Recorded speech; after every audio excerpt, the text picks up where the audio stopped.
All right, how's everybody doing today?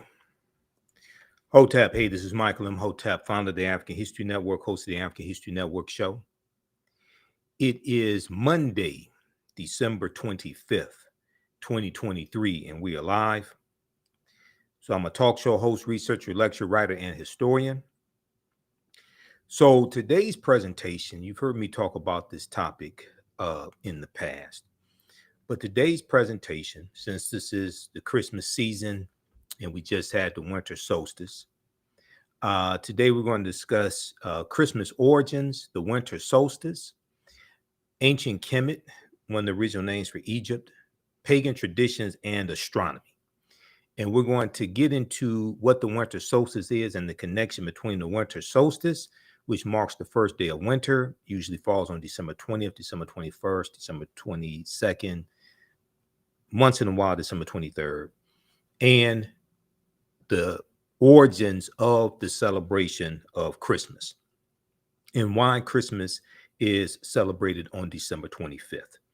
And this deals with going back to ancient history and mythology coming out of ancient Kemet, ancient Egypt. All right, so get ready to take notes. Also, I'll give you information about where I'm speaking for Kwanzaa and give you information about the Kwanzaa bundle pack we have with my 2 online history courses, as well as my digital download lectures. We have all that in the bundle pack right now for limited time only for $100. Okay. All right. So now, if you've heard me speak before, I talk about how I may say some things that are outside the circumference of your own awareness. Just because you've never heard them before, disagree with them, or don't like them, does not mean it's not true. It just means you have to do some research to understand what I'm talking about. Okay. And I want to go to the slide here. And I learned this from one of my teachers, Dr. Ray Hagins, from the African Village. So oftentimes when, I speak, I do lectures, and I deal with information that may be controversial, I usually have people put their fingers together to form a circle, and I usually say something like this. The space inside this circle represents my realm of knowledge. Everything that I think I know about whatever I think I know is represented within the circumference of this circle. I must keep in mind that there are still things to know that exist outside the circumference of my own awareness. Okay, so just because you know everything that you know about what you know does not mean you know everything there is to know about what you know. There's still things that exist outside the circumference of your own awareness. Okay, so I'm not telling people don't celebrate Christmas, but as a historian, and I've studied the history of all of these European holidays, I think it's very important for us to understand the history behind these holidays we've been taught to celebrate. And even if you choose to continue celebrating them, once you understand the history behind them, it'll probably change how you celebrate these holidays. Okay. And 2 books I encourage people to read. And when I was studying the origins of Christmas, going back about 13 years now, going back to about 2010 or so, 2009, 2010, these are 2 books that I read in preparation for my lectures dealing with the origins of Christmas. These are books by Dr. Ishaka Musa Barashango, African People and European Holidays and Mental Genocide. African People and European Holidays and Mental Genocide. This is book 1, the yellow book, and this is book 2. And he deals with the origins of all these European holidays we've been taught to celebrate. So I'm going to give you, I have a slideshow presentation, and some of this comes from a 3-hour lecture I've done dealing with the ancient Kemet, the winter solstice, and the history of Christmas, which is available at our website, AfricanHistoryNetwork.com. And we have some articles I'm going to share with you as well. Okay, so you're going to learn a lot, hopefully, today. All right, now, we just commemorated the winter solstice, and the winter solstice occurs on December 21st.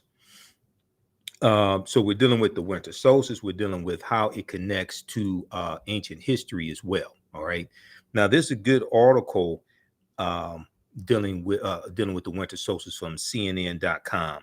And when we deal with this history, it ties also into ancient Kemet and Asar, Aset, and Heru, who the Greeks called Osiris, Isis, and Horus, the first Holy Trinity. And it deals with Heru being born of a virgin birth on December 25th. Okay. So this is one of the pictures that you'll see here, one of the depictions of Aset, the virgin, the mother, with the horns and the sun disk, Heru in the form with the falcon's head, the adult Heru with the falcon's head, and Asar in the middle. And the Greeks referred to them as Isis for Aset. Heru they called Horus, Horus, and Asar they called Osiris. So we'll get into some of this mythology as well. Okay. All right. So even when we look at the Notre Dame Cathedral, right? And Notre Dame means Our Lady. When we look at Notre Dame Cathedral, we see that it was built on the remains of a temple dedicated to Isis. And this is also where the Black Madonna and Child comes from, because the Europeans were worshiping the Black Madonna and Child even before the African Moors go into Europe. Okay, so we're dealing with going back hundreds of years ago. Okay, and really understanding the influence from ancient Kemet and the Nile Valley region of Africa on Europe. So, and when we look at this history, Europeans were literally worshiping African people. Okay, even before the Moors go in, but even after the Moors go in 711 AD, they were literally worshiping African people. They were influenced by, both Greece and Rome were influenced by the teachings coming out of the Nile Valley region of Africa. And it's going to be that 800-year occupation of Europe and what these African Moors take into Europe, which is going to bring Europe out of the Dark Ages. And as we see a rise in the European phenotype, we're going to see, as we see a rise in European powers, we're going to see a rise in the European phenotype. And different images that were historically African, we're going to see those reinterpreted as European, mythological figures, religious figures, etc. Okay, so we go from Aset with Heru to the Black Madonna and Child to the decolorized version of this with the white Virgin Mary and baby Jesus. So we're going to get into this conversation. Now, when we look at the constellation of Virgo, Virgo in Latin means virgin, and originally the constellation of Virgo was the constellation of Aset. In ancient times, the Virgin Aset. Well, let me go to this article here from CNN.com, and we'll look at the winter solstice. So this is an article from December 21st, 2023. Winter solstice, the shortest day and the longest night of the year. Winter solstice, the shortest day and the longest night of the year. So the winter solstice marks the first day of winter, okay? And it usually occurs on right around December 21st. It could be December 20th, 21st, what have you, okay? Winter solstice, the shortest day of the year and the official first day of winter. We knew it fell on Thursday, December 21st, 2023, okay? This article also deals with how the solstices work, and they deal with the solstices and the equinoxes. So solstices and Earth's hemispheres. Now, the winter solstice marks the shortest day of the year and the longest night in the northern hemisphere, when the sun appears at its most southerly, okay, directly overhead at the Tropic of Capricorn, directly overhead at the Tropic of Capricorn. So that is the constellation of Capricorn. The situation is the reverse in the southern hemisphere, where only about 10% of the world's population lives. There, the December solstice marks the longest day of the year and the beginning of summer. in places such as Argentina, Madagascar, New Zealand, and South Africa. In places such as Argentina, Madagascar, New Zealand, and South Africa. Now, when exactly does the winter solstice occur? When exactly does the winter solstice occur? The winter solstice usually, but not always, takes place on December 21st. The date that the solstice occurs can move forward or back by a day because the solar year, which is the time that it takes for the sun to reappear in the same spot as seen from the earth, does not match up exactly to our calendar year. Okay, so the solar year, so the earth rotates around the sun counterclockwise. Okay, and it takes 365 days, 5 hours, 48 minutes, and about 46 seconds for the earth to rotate around the sun counterclockwise. All right. And this is where the Gregorian calendar comes from, the calendar that we use today. The Gregorian calendar, introduced by Pope Gregory the 13th, is right around 1582, 1583, about 1583. Okay, the previous calendar was the Julian calendar, named after Julius Caesar. Now, if you want to be super precise in your observations, the exact time of the 2023 winter solstice was 3:27 UTC time, Coordinated Universal Time, on Thursday, December 21st. Okay, according to earthsky.org and the Farmer's Almanac. All right, now, if we look here at this article also deals with some winter solstice, what causes the winter solstice, okay? And you see some pictures of the earth, okay? These images from NOAA's Goes East satellite shows us what Earth looks like from space near the winter solstice. The images were captured about 24 hours before the 2018 winter solstice. Because Earth is tilted on its rotational axis, we have changing seasons.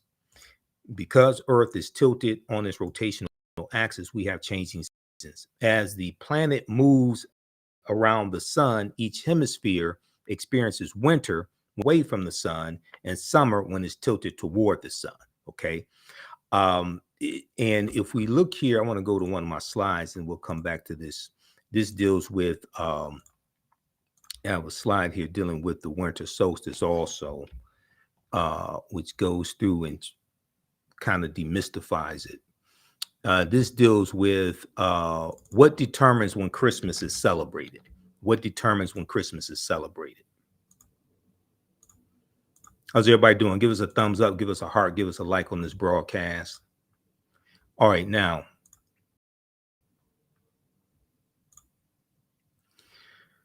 this information comes from McGraw-Hill Dictionary of Aviation. McGraw-Hill Dictionary of Aviation. What is the winter solstice? Now, the winter solstice is the instant at which the sun reaches the point of maximum southerly declination on or about December 21st.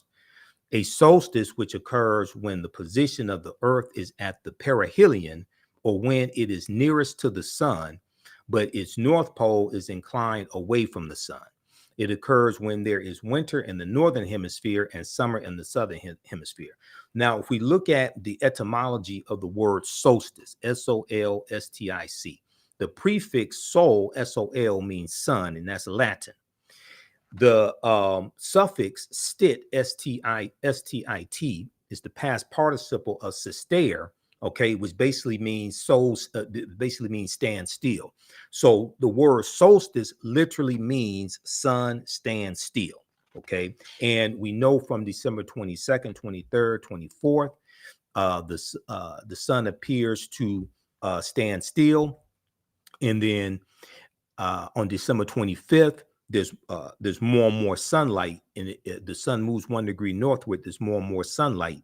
So in ancient times, December 25th was known as the birth date of the Son of God, not the S-O-N, but the S-U-N.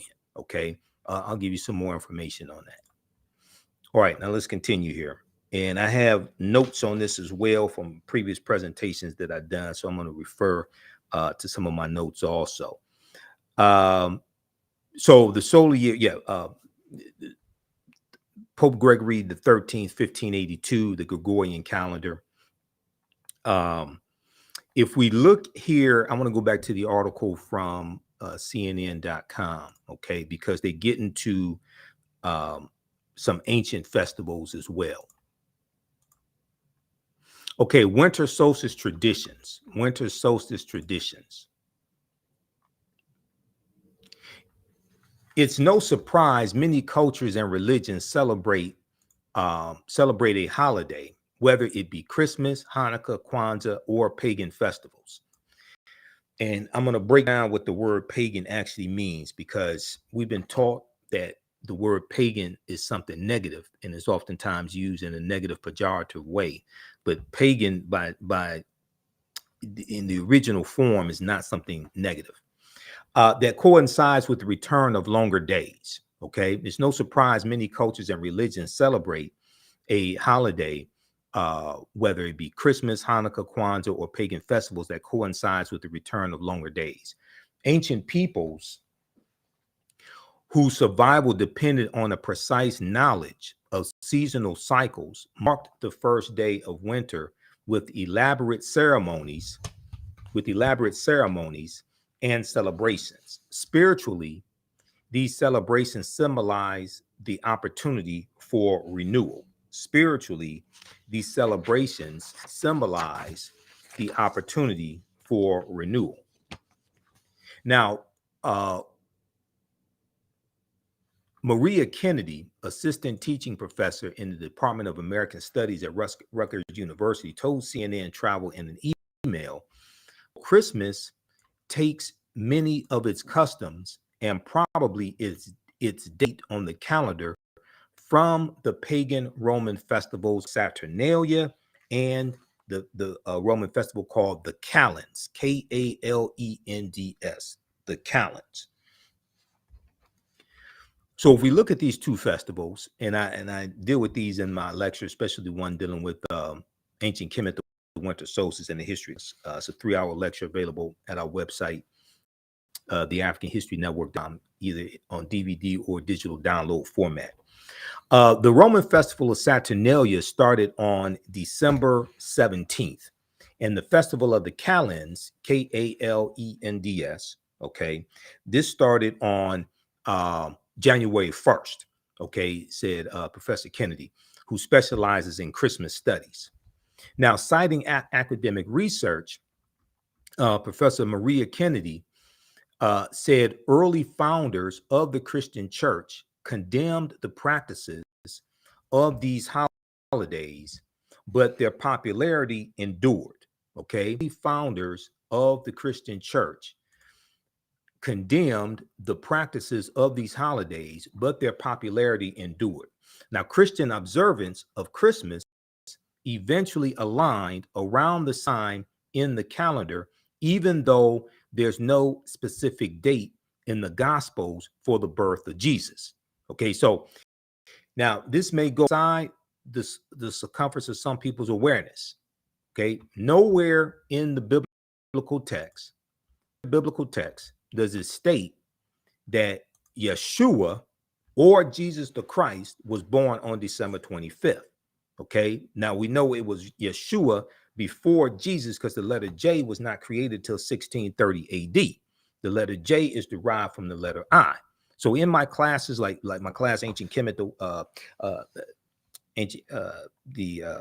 Understanding the Transatlantic Slave Trade, Ancient Kemet, the Moors and the Maafa, Understanding the Transatlantic Slave Trade. I take people to one of the online dictionaries that I use, one of the online etymological dictionaries that I use, okay? And this is Etym Online, all right? So if we look at this quickly here, and I'm gonna make this very brief, etymonline.com, right? So we just type in Jesus, right? And then we look at what comes up. And etymology deals with the word origins of words, okay? deals with word origins and the languages that they come from. So Jesus, personal name of the Christian Savior, late 12th century. It is the Greek form of Joshua, used variously in translations of the Bible. Late Latin, Iesus, Iesus, okay, from Greek, Iesous, Isus, from the Greek Isus with an I, which is an attempt to render into Greek the Aramaic Semitic proper name Jeshua, Hebrew Yeshua with a Y, Yeshua. Now, Yeshua means Jah is salvation. Jah is salvation. Okay, this is the etymological origin of the word Jesus. And when you hear Rastafarians in reggae music talking about Jah, like Bob Marley talking about Jah, this is what this is related to. So Yeshua means Jah, J-A-H, is salvation. This was a common Jewish personal name during the Hellenizing period. It is the late form of Hebrew Yahshua, which became Joshua with the J. Okay, read the rest of this. I don't have time to get into all this because I have a lot of information to cover. Check this out here. Okay. Now, once again, like I said, this may go outside the circumference of some people's awareness. This is why you have to do research. This is why you have to understand not just history, not just culture, but also language. All right. Okay. Now, let's continue. Let's go back to this piece from CNN.com. All right. And this deals with the winter solstice. And you have to understand astronomy. All this comes together. Okay. And I've done extensive research on, the history of Christmas. And it's one of the most fascinating of all the holidays. And I've studied the origins of all the holidays. It's the most fascinating. It's the most in-depth. All right. Now, let's see. I want to go to where I want to go. You can read this full article, but there's a couple of things I want to hit on. Okay. The Festival of Saturnalia. The Festival of Saturnalia. In ancient Rome, Saturnalia lasted for 7 days. The Festival of Saturnalia lasted for 7 days. It honored the Roman god of agriculture, Saturn. Okay, and the planet Saturn is also after the Roman god of agriculture, Saturn. And that's also where the word Saturday comes from as well. Now, the people enjoyed carnival-like festivities resembling modern Mardi Gras celebrations and even delayed their war making. Slaves were given temporary freedoms and the moral restrictions were eased. Saturnalia, the Festival of Saturnalia, continued into the 3rd and 4th centuries AD. It is not just ancient Europeans who mark the annual occasion. The Dongzhi, I'm not exactly sure how to pronounce that, Dongzhi, Dongzhi, Winter Solstice Festival, has its roots in ancient Chinese culture. The name translates roughly as extreme of winter, okay? So you can read more about that. All right, now, I want to look at some more information here dealing with the winter solstice, and we'll show the connection between this and Christmas and how and why Christmas is celebrated on December 25th. Like I said, nowhere in the biblical text does it state that Yeshua or Jesus the Christ was born on December 25th. All right. So give us a thumbs up, give us a heart, give us a like on this broadcast. And then also, if you like this type of information, you can register for we have our Kwanzaa bundle right now for a limited time only. It's at our website, AfricanHistoryNetwork.com, and it has two online history courses that I teach. Each one is over 30 hours. They're basically all on demand. And you get 15 of my lectures in digital download format. That's 76% off. So it's on sale $100. Okay. And it makes a great gift. It makes a great Kwanzaa gift. It's great teaching, great learning. I do a PowerPoint presentation. We have book references, articles, video clips, all of that. So it's right now at our website, AfricanHistoryNetwork.com. Okay. And that sale is going on until January 1st, 2024. All right, let's continue here.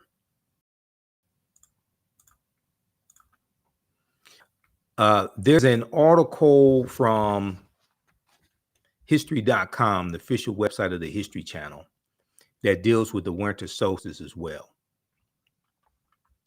And this piece here, let me go to this article, and it's just a couple things here I want to look at. You can read the article in its entirety. Also, the information for my online classes in the course bundle is in the description here of this broadcast, so you can look in the notes. And we also have our Cash App and PayPal information if you want to support the African History Network. Okay, if we look at this article here from History.com, History.com is the official website of the History Channel. This is one of the sources I use in my online classes. I use numerous sources. There's usually 80 to 100 articles. I reference numerous books, but they have a lot of good information here. Winter solstice. This article is from December 11th, 2023. It was dated. Winter solstice is the shortest day and longest night of the year. In 2023, the winter solstice takes place on December 21st. But they go through and talk about how humans may have observed winter solstice as early as the Neolithic period, the last part of the Stone Age, beginning about 10,200 BC. Beginning about 10,200 BC. Okay. So then they go and then they talk about ancient solstice festivals. Okay. Roman holidays. Ancient solstice celebrations, I should say. Roman holidays. Ancient Romans held several celebrations around the time of the winter solstice. Saturnalia, a holiday in honor of Saturn, the god of agriculture, was a week-long celebration in the days leading up to the winter solstice. So it usually fell around December 17th, the festival of Saturnalia. Saturnalia was a hedonistic time when food and drink were plentiful. A hedonistic time when food and drink were plentiful, and the normal Roman social order was turned upside down. For a month, enslaved people were given temporary freedom and treated as equals. Business and schools were closed so that everyone could participate in the festivities. Also, around the time of the winter solstice, the Romans observed the festival of Juvenalia. The festival of Juvenalia, and this was a feast honoring the children of Rome. The festival of Juvenalia, like derivative of the word juvenile. Now, in addition, members of, or similar to the word juvenile, in addition, members of the upper classes often celebrated the birthday of Mithra. Okay, now this Mithra was, the birthday of Mithra fell on December 25th. Mithra was a sun deity worshipped amongst the Persians. Okay, and this was an ancient Persian deity or god of light, Light. It was believed that Mithra, an infant god, Infant, an infant god, was born a rock. And let me try to zoom in on some of this. Okay, so Mithra, the ancient Persian deity, a god of light, Mithra's birthday was December 25th. For some Romans, Mithra's birthday was the most sacred day of the year. In the later Roman Empire, Mithra blended with the Roman deity or Roman god Sol Invictus, S-O-L. There's that prefix again, which means sun, not the S-O-N, the S-U-N. Okay, Mithra blended with Sol Invictus, which is the god of the unconquered sun, S-U-N. This is what Sol Invictus means. Now, some theorists believe the early Roman Catholic Church may have chosen the same date for Christmas in order to supplant pagan rituals, okay? In order to replace pagan rituals, though many Christian scholars dismiss. But when we look at this historically, basically, this is what you see. As the Roman Empire is conquering groups of people, what they are doing is the Roman Empire is incorporating into their celebrations some of the elements that the people who they are conquering are already celebrating, to make the transition easier and to make the people accept being conquered, to make them accept being conquered more. Okay, so as they start incorporating these what are quote unquote pagan traditions, and I'm going to show you what the word pagan means, all this gets blended together. Okay, so this is when you study the history, this is what you see. Now, some people don't want to admit this, but you know, hey, I ain't make this up. Now, you hear about Yule and Yuletide, like in the song Yuletide carols being sung by a choir. What's Yule? Y-E-L-E. Okay. Yule is the ancient Norseman or Nordic, as referring to northern Scandinavia, the ancient Norseman or Nordic Scandinavia celebration. They celebrated Yule from the winter solstice through January. So this comes from Scandinavia, Yule, Yuletide, and this all gets incorporated into Christmas. And we just know why we repeat them. We just participate in things and don't really know what we're participating in. Now, in recognition of the return of the sun amongst the Nordic in Scandinavia, fathers and sons would bring home large logs, which became known as Yule logs, Y-U-L-E, Yule logs. They would set one end of the logs on fire. The people would feast until the log burned out, which could take as many as 12 days. Now, this could be this probably contributes to the origin of the 12 days of Christmas. Now, the 12 days of Christmas is basically from December 25th to the eve of the Epiphany, which is January 5th. The Epiphany is January 6th, which is the first appearance of Yeshua, or the Christ child, okay? Visited by the Magi, the three kings, the three wise men, okay? So that December 25th to January 5th is that's where 12 days comes from. It's possible that the 12 days that it took for the Yule log to burn could contribute to that as well. But when you study Christmas tide refers to the Christmas season, refers to the 12 days of Christmas. Now, the Norse believed that each spark from the fire represented a new piglet, new baby pig, or calf that would be born during the coming year. Okay.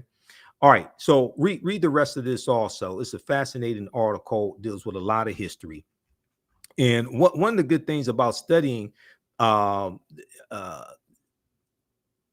origins of Christmas is that it deals with so much history, culture, language, all that. Okay. All right. So take a look at this article here. And let me see, what is there anything else in here? No, I think yeah, that's all I want to cover here. All right. So check that out. That's at history.com, official website of the History Channel. Let's continue because I have a lot of information to go through. Okay, let me go to, I want to go back to my slides, my PowerPoint presentation here. Now, I talked about the word pagan, okay? Let's look at what the word pagan actually means. And then we're going to go through some more of these slides here. Where is that? Pagan. Now, pagan is a word that is misused to speak negatively about a group of people. It's used especially in European anthropology, etc., European archaeology, European anthropology. It is designed to speak pejoratively or negatively about a group of people, just like the word primitive. Okay, primitive means primary or first. Now, if they say African people were primitive people, well, we were, because we were the first people, but they use it in a negative term. They use it in a negative way. So we have to understand how these words are used, okay, and deal with the real meaning and disarm them of this weapon. So let's look at pagan. All right. And SB Lampkin in Detroit said, awesome, always great information. All right. I wanted to do the broadcast Sunday, but I was tied up Sunday and I was tired. I couldn't do it. And I had to go back through all my notes and pull this presentation together so everything flows pretty smoothly. All right, now, if we look at this definition of pagan from the American Heritage Dictionary, a pagan is, as a noun, is an adherent of a polytheistic religion in antiquity, especially when viewed in contrast to an adherent of a monotheistic religion. Okay, now right there, you're dealing with European superiority, because the mistake Europeans make, especially in like archaeology, anthropology, things like this, is they say that African people believed in many gods. And they say, well, Europeans, with the three Abrahamic religions, with Christianity and Judaism and then Islam. But they say Europeans believed in one God, the supreme being. Okay. So then they try to elevate. Now, this may go outside the circumference of some people's awareness. So they try to elevate Christianity and say, oh, well, these primitive people, these pagans, they believed in many gods, they were heathenists, things like this, right? They don't want to tell the truth. African people dealt with the many manifestations of that one supreme force, of that one supreme principle. When you study the different spiritual systems coming from Africa, whether it's coming from ancient Kemet, and they're dealing with Amun Ra or Amun Ra Ptah, whether it's Master Yoruba and dealing with the spiritual system of Ifa, Olodumare, they all believed in a supreme being, but they dealt with different manifestations of that supreme being, and they named those different aspects of that one creator, and these were helpers, emissaries of the creator. You have the same thing in Christianity. They just disguise it as something different. They call them patron saints. Okay. So let me show you this in a minute, and I'll show you exactly what I'm talking about. Let's continue here with this definition. Okay. So an adherent of a polytheistic religion in antiquity, especially when viewed in contrast to an adherent of a monotheistic religion. Now, a neo-pagan is an offensive term, one who has no religion, an adherent of a religion other than Judaism, Christianity, or Islam. They are a neo-pagan. Okay. Now, if we look at the etymological derivation of the word pagan, it's Middle English coming from late Latin paganus, Paganus, from Latin, which means country dweller, civilian, from the word pagus, Pagus, which means country or rural district. So basically, what pagan means, it just referred to something indigenous to a group of people who lived in rural areas, or what we may call today people who live in the country. It just dealt with something indigenous to them. Because of white supremacy, because of European anthropology and archaeology and things like this, pagan has become something negative. But in its purest sense, it's not something negative. Okay? So we have to be careful of how these words are used and how we use these words. All right, now let's continue here. So let me show you an example of what I'm talking about. Okay. Now, if we look at patron saints, right? And let me go to my slide here on patron saints, because I teach about all this in my classes.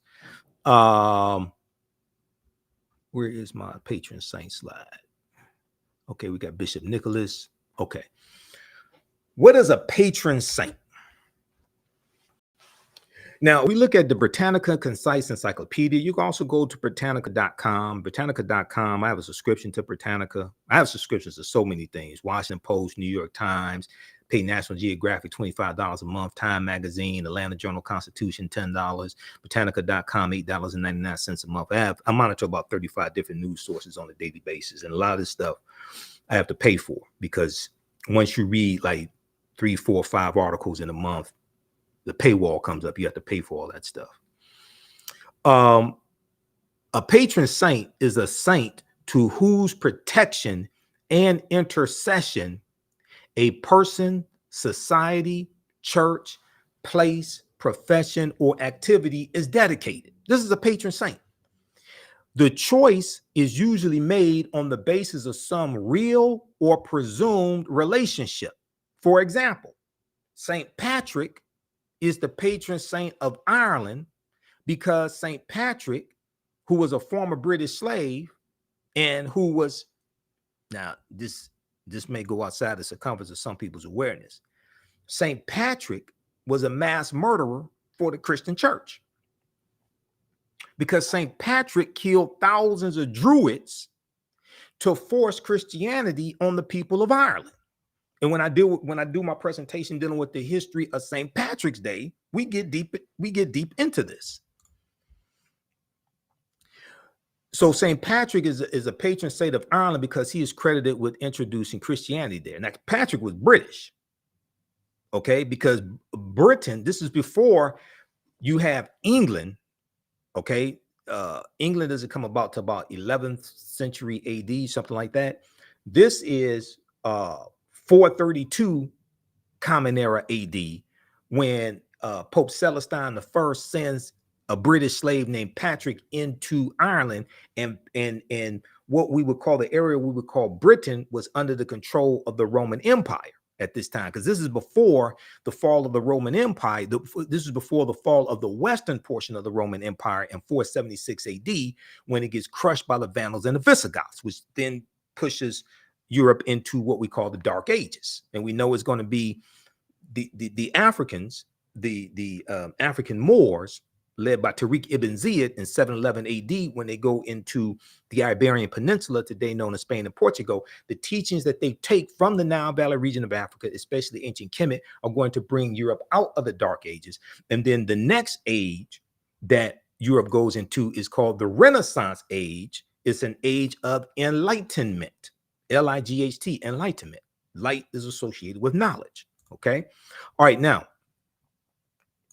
if we look at this here, so some popular patron saints throughout history: Saint Maurice, who was an African Moor, and he was a Christian.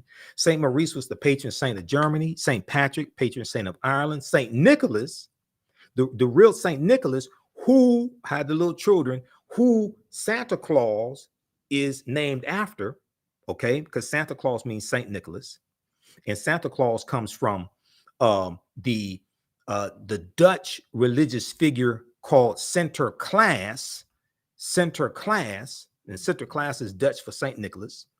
And Sinterklaas wore a red and white outfit, had a long beard, and this religious figure of Sinterklaas is brought into to the colonies in the United States in the 1700s, and then in the 1800s is going to be that religious figure is going to be transformed into the secular figure of Santa Claus, and it's going to be the cartoonist Thomas Nast, N-A-S-T, who's largely credited with introducing what we know as Santa Claus, the secular figure of Santa Claus, the jolly fellow with the long beard and the red and white outfit.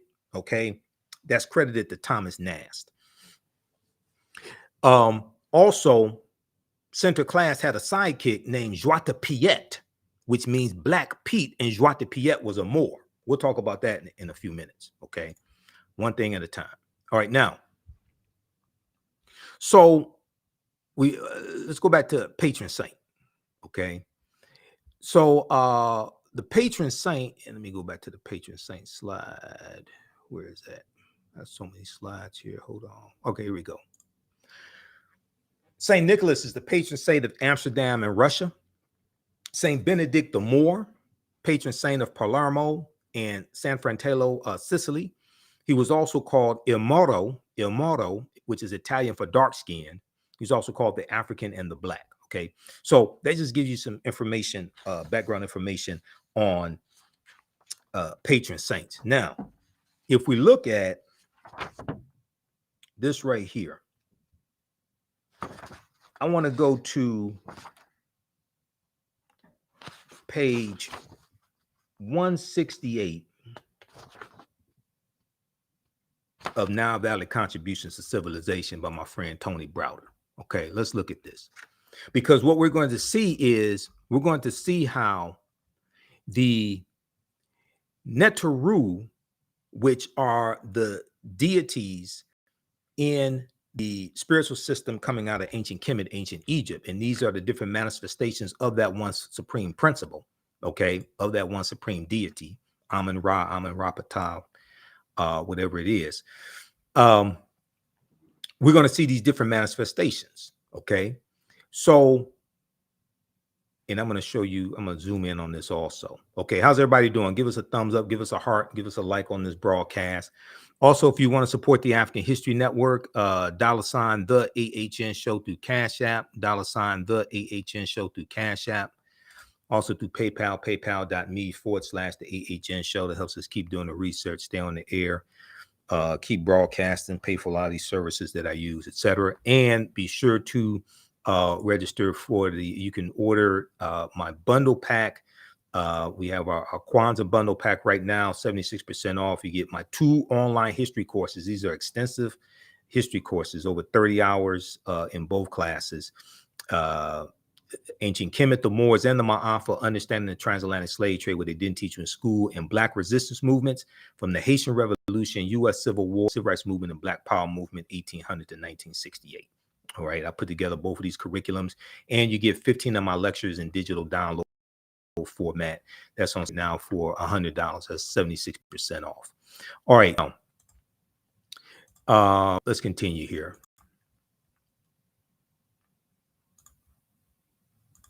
Okay, so let's look at this here. And I interviewed Tony Browder back in April 2023. We talked about why Nile Valley contributions, why Nile Valley history is important.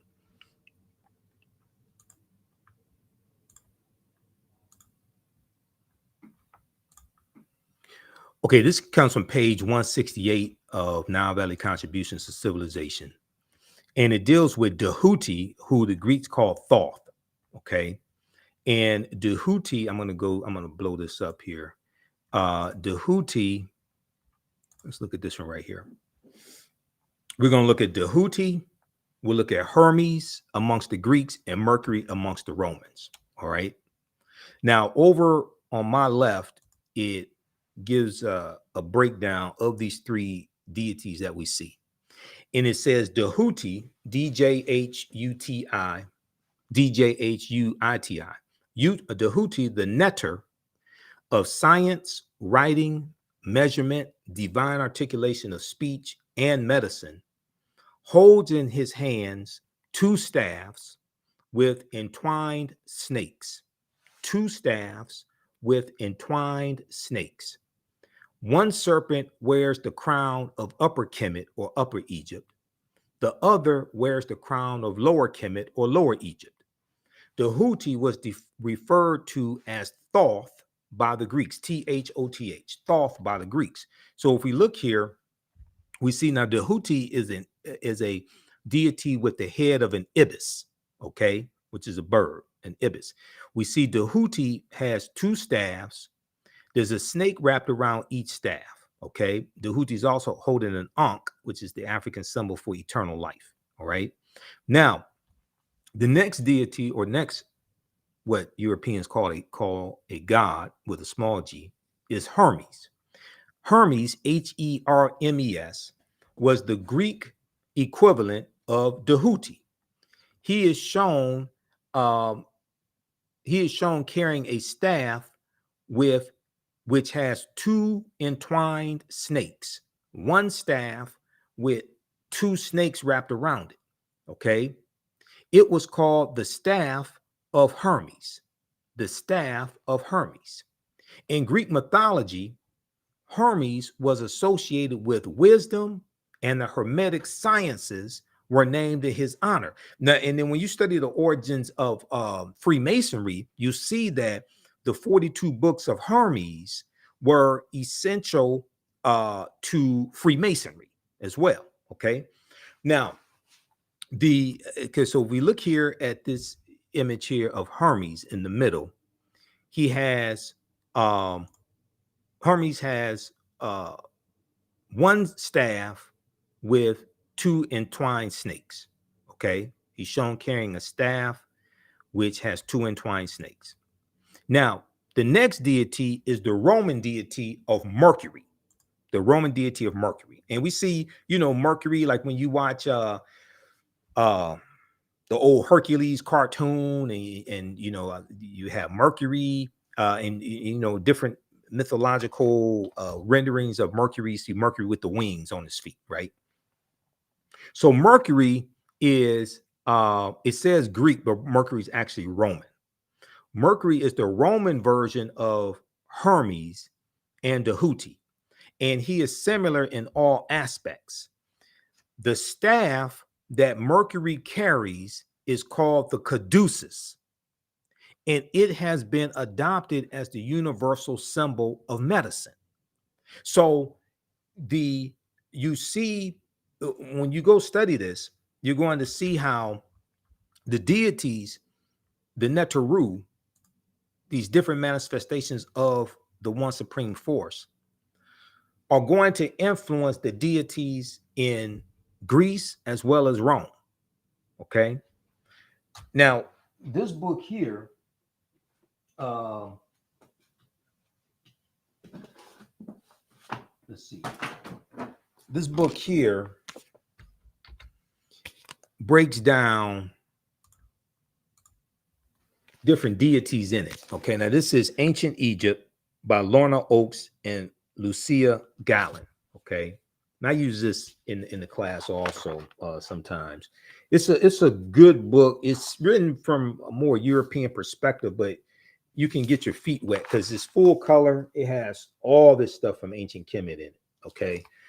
But there's one thing that I like in here is that it has a and which page is that? It has a guide in here to the different deities.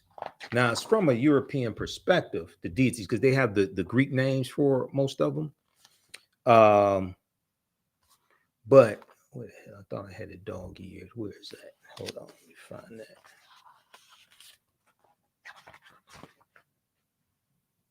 Okay.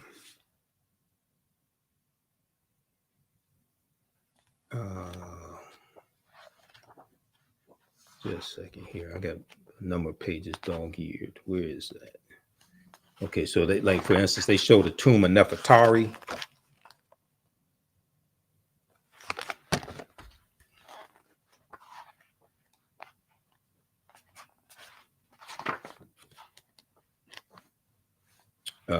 They show the pyramid of Khafre.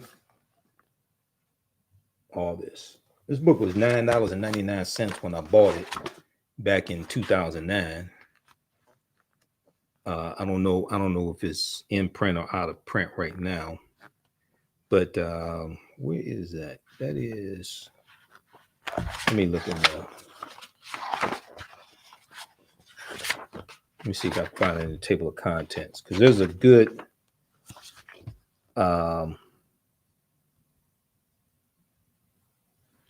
chart that they show.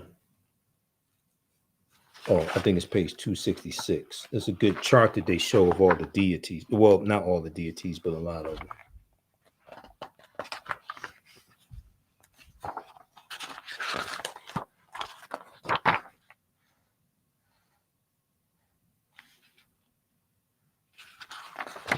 Okay, right here, 274, and 275, the deities.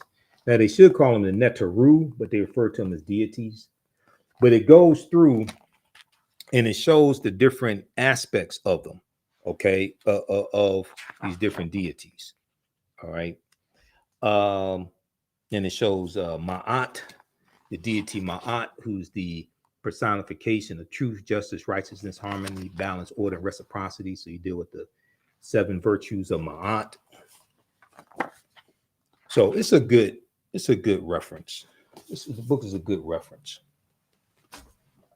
Okay, now let's continue. I want to go back to the slide. Hold on, because I have a lot of information to get through. Okay. Now, Tahuti, Hermes, and Mercury. Okay. The staff that Mercury holds is the caduceus, and it has been adopted as the universal symbol of medicine. So when we look at this right here, we see that this comes straight out of ancient Kemet.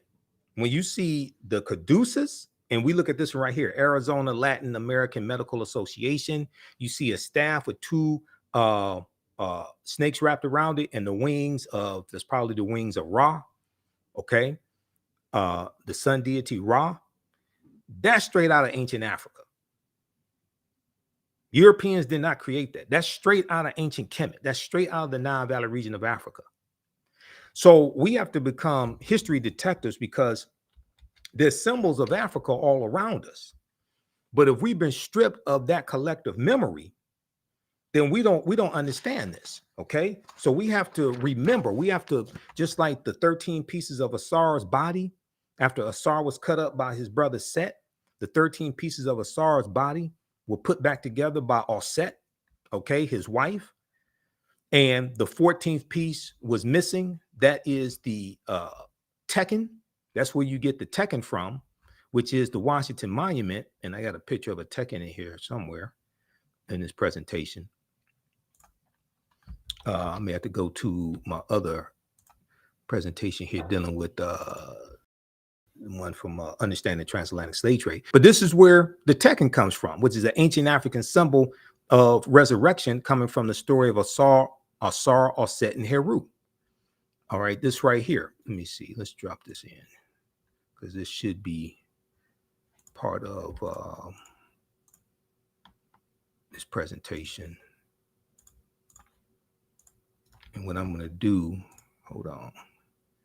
I'm going to show you all this together because all of this is connected. This is why the history of Christmas is so fascinating, because all this history is connected. Hold on, let's do this here. Just a second, let me take this out. And I want to drop this in.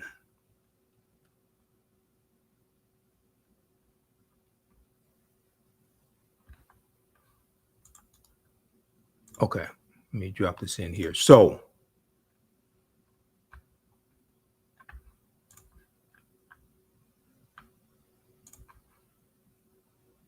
a lot of the founding fathers of the United States were Freemasons.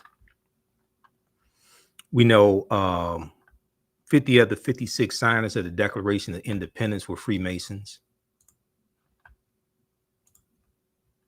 50 of the 56 signers of the Declaration of Independence were Freemasons. 13 signers of the U.S. Constitution were Freemasons. And Freemasonry is based on the teachings coming out of ancient Kemet, ancient Egypt, that the African Moors take into Europe. Now, the Washington Monument, like I said, is an ancient African symbol of resurrection coming from the story of Asar, Set, and Heru, who the Greeks called Osiris, Isis, and Horus. And there were about 1,200 Tekkenu all throughout ancient Kemet, ancient Egypt. Today, they're less than a dozen. And they've been taken to places around the world like London, England, New York City, and Paris, France. Many people will see these structures there in London and New York City, things like this, and attribute these to Europeans. These were stolen from Africa. This comes from our ancestors. But we have to become history detectives and understand how to decode the symbols. This is why a symbols dictionary is so important. This is the symbols dictionary I use. This is not the only one that exists. So you can, if you find a better one, go for it. This is called Signs and Symbols, an illustrated guide to the origins and meanings. And when we look on the front of it, we see ancient Kemet in ancient Africa. We see the Eye of Heru. We see a pyramid. We see the caduceus right here. Okay, universal symbol of medicine coming straight out of ancient Kemet. All that. Then you look on the back, you see an Ankh, the African symbol of eternal life, an Ankh, A-N-K-H. You open it up, on the first page, you see Heru as a falcon. signs and symbols. Now, if you didn't know any better, you attribute all this to Europeans. This is Africa. So this is a good symbols encyclopedia or dictionary. It contains about 2,000 symbols, decode the secrets and uncover the origins and meanings of over 2,000 signs and symbols, from ancient hieroglyphs, the metal netter, to modern day logos. There's Africa all throughout here. But if you think that you're nothing but an N-word because you listen to negative corporate control hip hop all day, and you think you're a thought and a bad bee and all this dehumanizing, pejorative, negative, derogatory terms that are thrown at us, you won't know that this is talking about you. Or if you think your history started in slavery, okay, you won't know that this is talking about us. All right, now let's continue here. Everybody all right? Everybody's like very quiet. Okay, now let me just show you some more of this dealing with Tekken, right? So ancient Egyptians, ancient Kemetic people called the obelisks or Tekkenu. Okay, the Greeks call them obelisks. They're Tekkenu. You'll see different spellings for Tekkenu. Tekkenu for plural. And they were also used to tell the time in the past. Their pinnacles were basically covered in gold to reflect the sunlight. Historians say that obelisk represented immortality and eternity, and their long structure helped connect the heavens and the earth. Currently, what's known as Cleopatra's Needle is the name given to 3 ancient Kemetic or ancient Egyptian obelisks or Tekkenu, one in New York City, one in London, England, and one in Paris, France. However, they do not all come from one Egyptian site. The obelisks in New York, or the Tekkenu in New York City and London, England, are carved out of red granite from the quarries of Aswan, a major source of stone for Egyptian antiquities. The 2 obelisks were commissioned by Nesubiti or Pharaoh Thutmose III for the Temple of the Sun in Heliopolis, near modern-day Cairo, with each weighing about 224 tons and stands 68 feet tall. Now, this is a fascinating article from face-to-faceafrica.com from May 17, 2022, called Cleopatra's Needle, how 3 ancient Egyptian obelisks ended up in New York City, London, and Paris. Okay. Now, there were approximately 1,200 Tekkenu built in ancient Kemet, but only about a dozen or less than a dozen are found in Egypt today. Many of the Tekkenu removed from Egypt are now in Istanbul, Turkey, London, England, Paris, France, Berlin, Germany, New York City, Rome, Italy, and Vatican City, and elsewhere throughout the world. The Tekkenu are now called obelisks by their new owners, and few people know their origin or that they symbolize the resurrection of the African king Asar. Now, this comes from page 17 of Egypt on the Potomac by Tony Browder. And this is one of the books we use in the class also. And I talked about the Hermetic sciences and Freemasonry. The word Mason is derived from the Latin word mass and sun. Mason means child of light and expresses the desire to pursue light, L-I-G-H-T, which is a metaphor for the sun, which symbolizes knowledge. The term child of light, or sons and daughters of light, was first used to identify students who had completed 42 years of study in the temples of ancient Kemet, ancient Egypt. Many Masonic temples, and there's a Masonic temple right here in Detroit that we held our high school graduation in there, Cass Technical High School, over 30 years ago. Many Masonic temples were modeled after the temples in ancient Kemet, ancient Egypt, places where light or knowledge was imparted in a series of steps or degrees. D-E-G-R-E-E-S. So when you read, for instance, George G.M. James' book, Stolen Legacy, okay? And in Stolen Legacy, George G.M. James talks about the trivium and the quadrivium, and he talks about the 7 liberal arts, the arithmetic and the logic and different things like this, right? That comes out of ancient Kemet. The concept of liberal arts colleges comes out of ancient Kemet, ancient Egypt. This is Stolen Legacy by George G.M. James, okay? Um, Greek philosophy is stolen Egyptian philosophy. Greek philosophy is stolen Egyptian philosophy. And while you're at it, also read one of Dr. Molefe Kete Asante's books. And I just interviewed Molefe, was it April 2023? I just interviewed Molefe. We dealt with the Queen Cleopatra, the seventh controversy, in a documentary from Jada Pinkett Smith.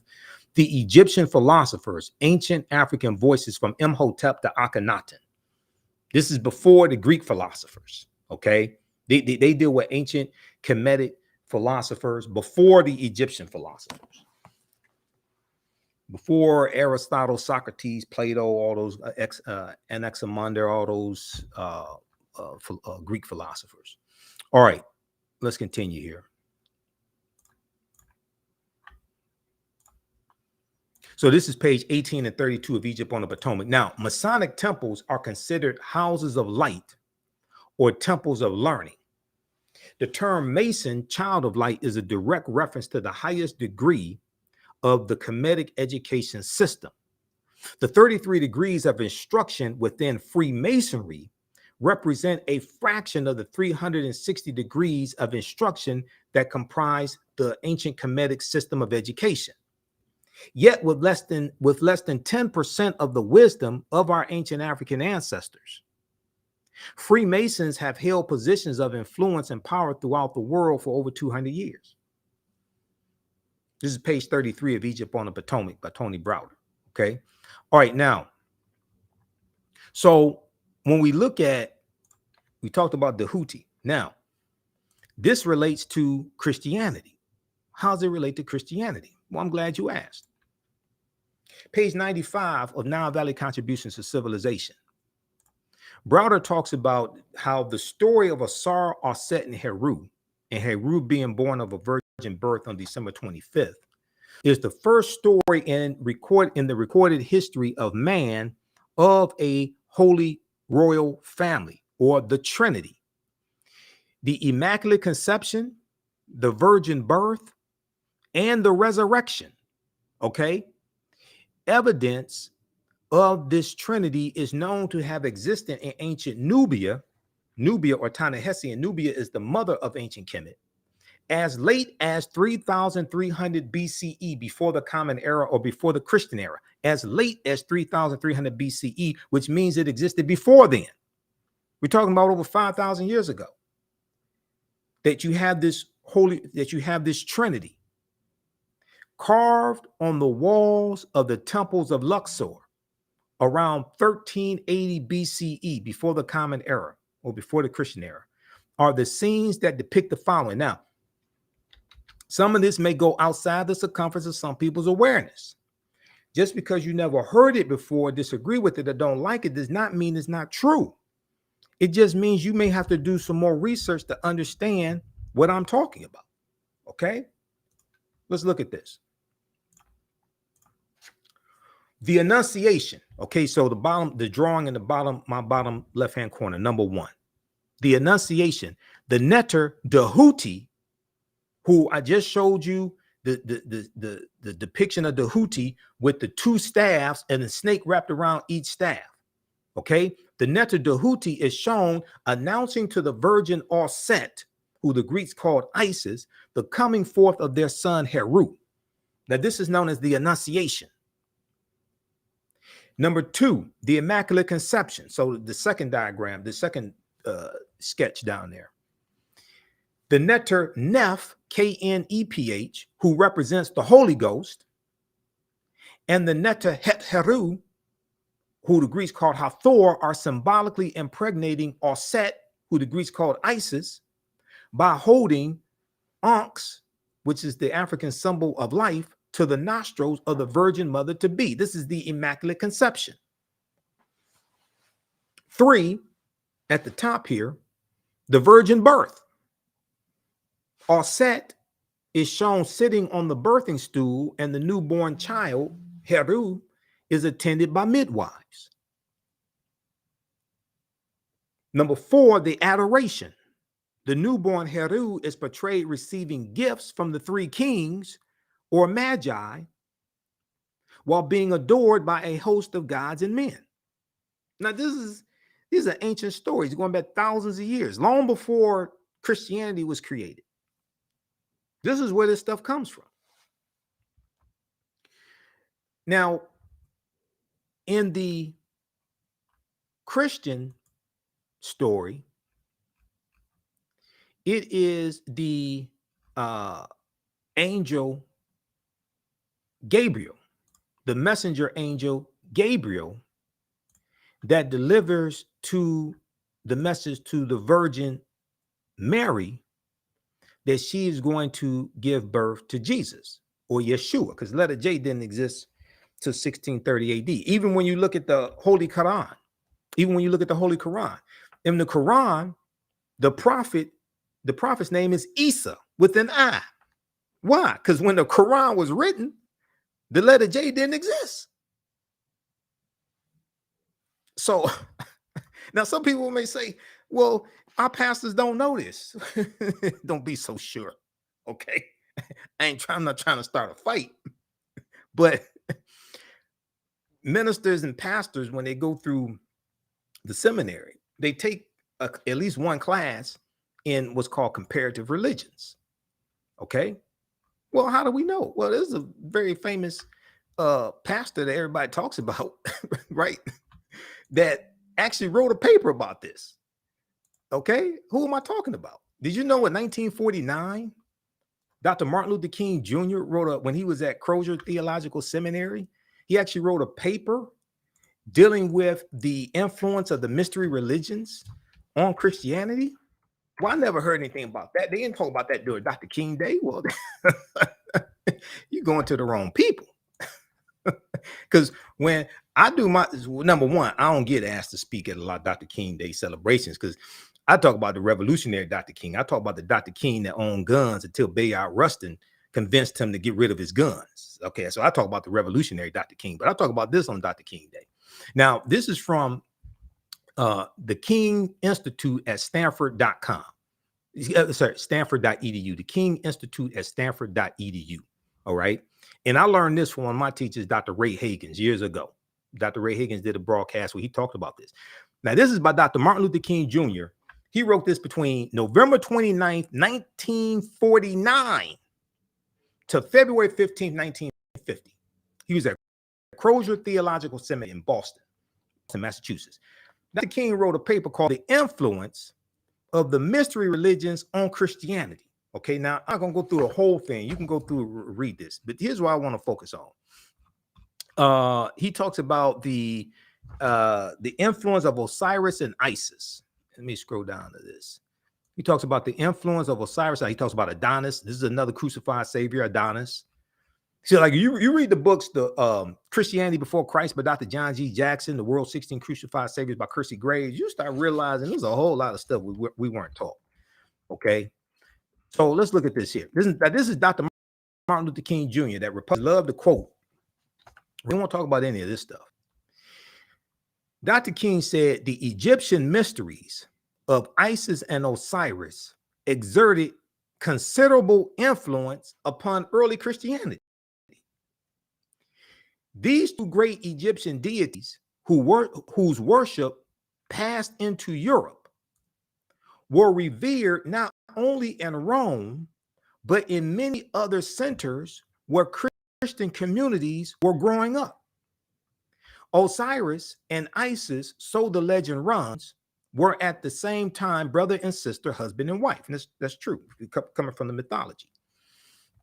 Because the deities were created usually in complementary pairs. But Osiris was murdered. Okay, he's murdered by his brother Set, who's jealous of him.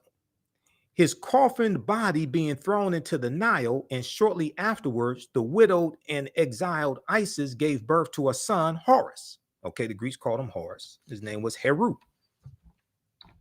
Meanwhile, okay, let's see. Meanwhile, the coffin was washed up on the Syrian coast and became miraculously lodged in the trunk of a tree. This tree afterwards chanced to be cut down and made into a pillar in the palace at Byblos. Okay. Now, Byblos, all right, now I'm trying to keep this presentation short because I don't even think I'm halfway through it. I have 8 pages of notes. I'm on page 3. Okay, so just bear with me. Okay, I'm gonna put a footnote here. I'm gonna come back to this dealing with Biblos. Okay, and I'm gonna bring up this citation here. Okay, so we'll come back to that. All right, so in their palace at Byblos, and there Isis at length found it. After recovering Osiris' dismembered body, Isis restored him to life and installed him as a king in the netherworld or the underworld. Meanwhile, Horus, having grown to manhood, reigned on earth, later becoming the third person of this great Egyptian trinity. Okay. In the records of Herodotus and Plutarch, we find that there was a festival held each year in Egypt celebrating the resurrection of Osiris. The resurrection of Dr. King knew this in 1949. While Herodotus fails to give a date for this festival, Plutarch says that it lasted 4 days, giving the date as the 17th day of the Egyptian month Hathor.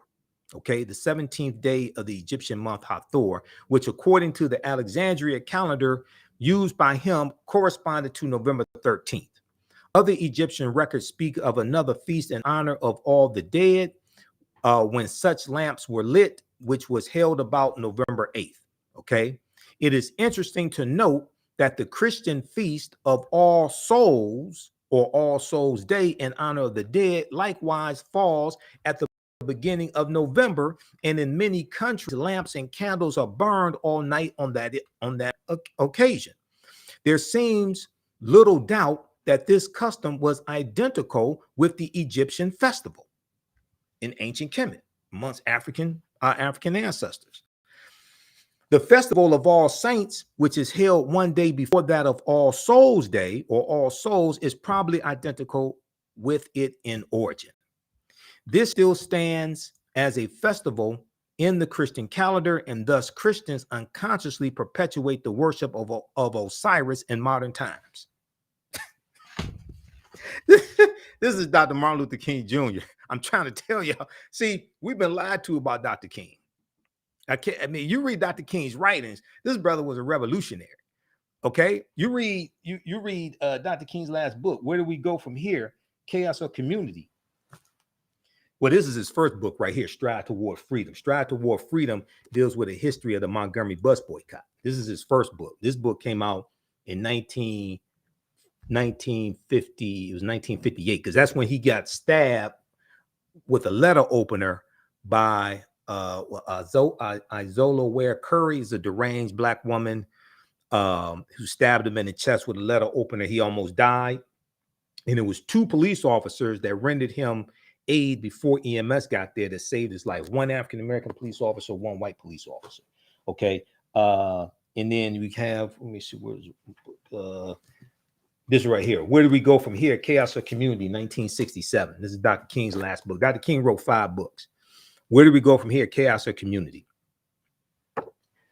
Probably his best book. All right, now let's continue here. Okay. Now I mentioned Byblos, right? So I just want to look at this briefly. Let's go back to the online etymological dictionary that I use. There are others. This is Etym Online. Byblos, Byblos. Ancient Phoenician port, which is modern Jabil in Lebanon, from which Egyptian papyrus was exported to Greece. The name probably is a Greek corruption of the Phoenician Gebel, or Jebel, Gebhal, Gebhal, said to mean literally frontier town or mountain town. When I interviewed Sister Nubia Wartford, who's a cultural anthropologist, she talked about Jebel. Okay, so it goes through, which is perhaps a folk etymology of the older Phoenician name, which might contain El, El, which is God, like Gabriel or Michael. Michael means he who is like God. The Greek name also might have been influenced by or come from an Egyptian word for papyrus, biblos. Now, when we look at biblio, Biblio, biblio, word forming element meaning book or sometimes Bible, from Greek biblion, paper scroll, also the ordinary word for a book as a division of a larger work, originally a diminutive of biblos, Byblos, Egyptian papyrus. This is perhaps from biblos, Byblos, biblos with a capital B, the Phoenician port from which Egyptian papyrus was exported to Greece. Or the place name might be from the Greek word, which then would be probably of Egyptian origin. Okay. All right. So read the rest of this here as well. This deals with biblos, Byblos. All right. Now, let's continue because I want to try to wrap this up. How you all like this type of information? Give us a thumbs up, give us a heart, give us a like. If you like this type of information, the online classes that I teach, and they're all archived now. They're all on demand. The information will blow you away. So you can register. We have our Kwanzaa bundle pack right now. It's at our website, AfricanHistoryNetwork.com. You get my 2 online history classes that I teach.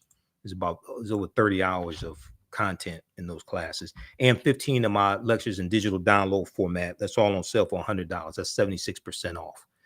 Okay, let's continue. Let's go back to the PowerPoint presentation. All right, now, okay, so I did this here on Dr. King. I got to look at my notes here. Okay, so let's go back to the PowerPoint presentation.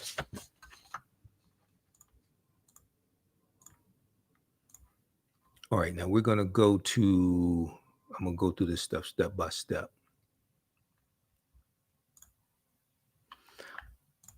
So we talked about the winter solstice. What does the word Christmas mean? Okay, Christmas is one of the most significant celebrations in Christianity behind Easter, the Epiphany, and the Pentecost. Let's see here.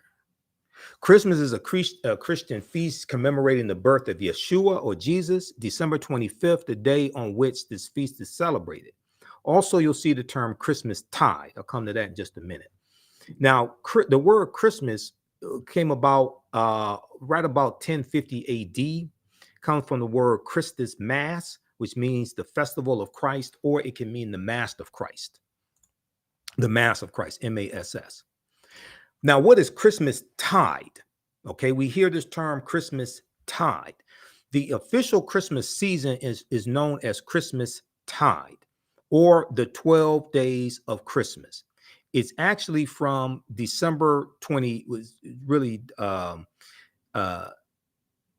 sometimes you'll see it expressed as December 26th to January the 6th. January 6th is the Epiphany. Other times you'll see it expressed as December 25th to January 5th, which is the eve of the Epiphany. Okay. If you read page 98 of Jonathan Green's book, Christmas Miscellany, everything you always wanted to know about Christmas. Okay. Where does Christmas come from looking at a biblical perspective? A biblical perspective. Now, Christmas is based upon the story of the birth of Yeshua, Jesus the Christ. And keep in mind, the word Christ comes from the Greek word Christos. Christos comes from the Kemetic word coming from the metal netter, Ka-rest, K-A-R-S-T, Ka-rest. Ka-rest means the rising of the spirit, the rising of the spirit.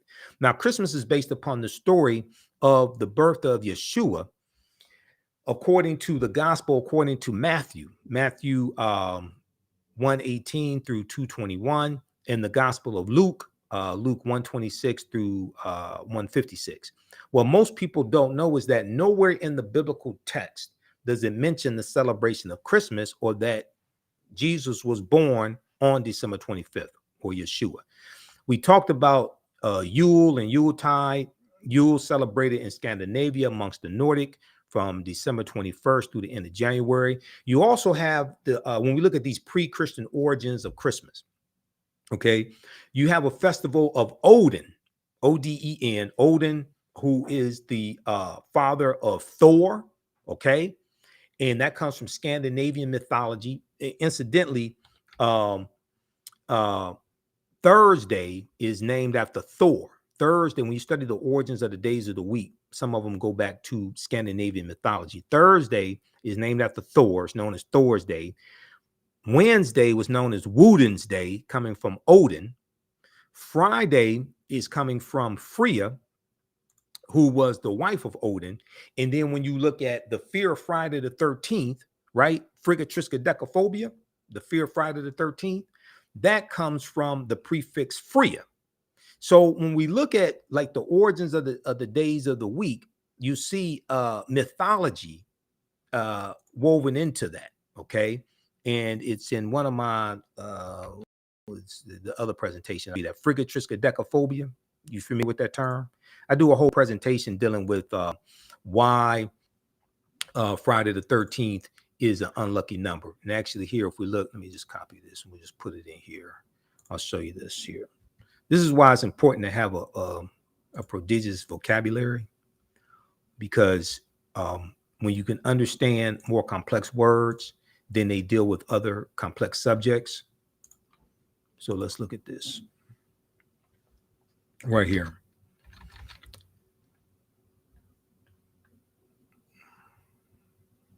All right, let me wait. Okay, here we go.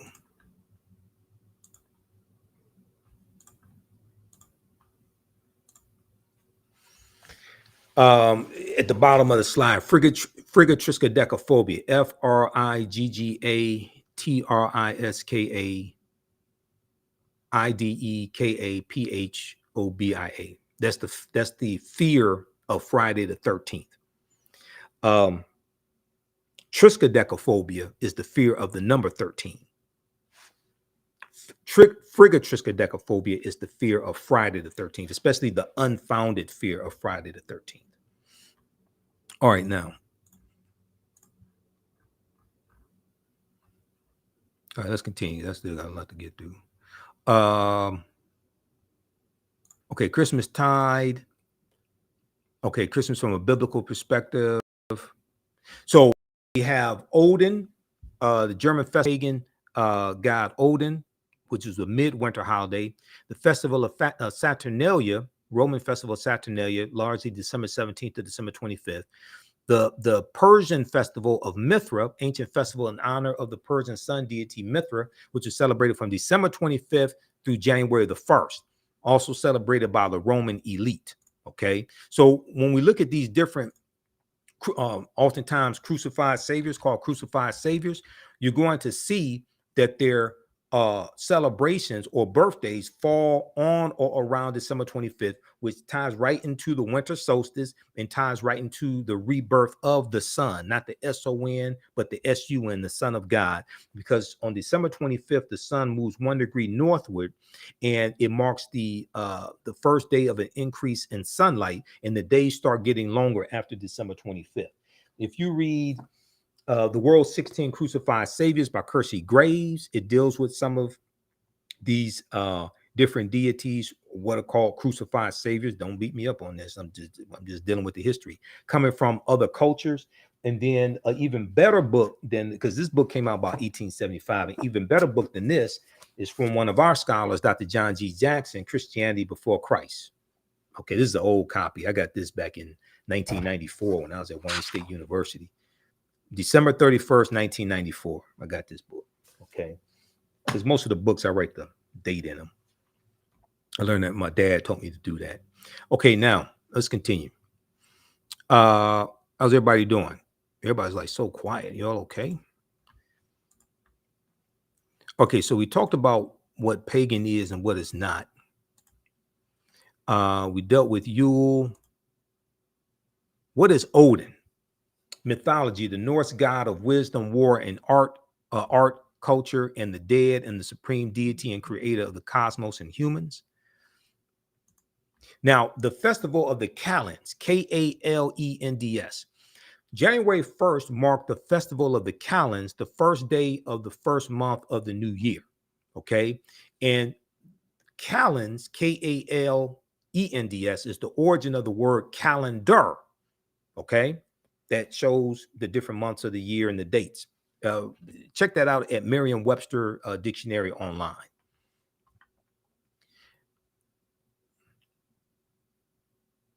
Okay, now I talked about how this is all related to astronomy, and December 21st, the winter solstice, the first day of spring, the first day of winter. The vernal equinox marks the first day of spring. Okay, March 20th, March 21st. American Heritage Dictionary, when we look at the definition of astronomy, astronomy is the scientific study of matter in outer space, especially the positions, dimensions, distribution, motion, composition, energy, and evolution of celestial bodies and phenomena. A system of knowledge.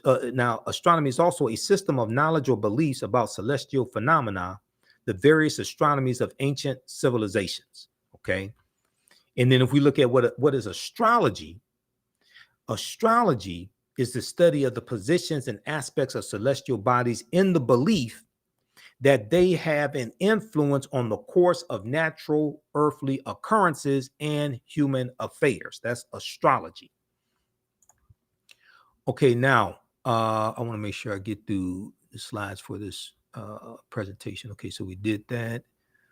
And Freemasonry. So when I talked about the deities coming out of ancient Kemet, we see this represented in the movie Black Panther.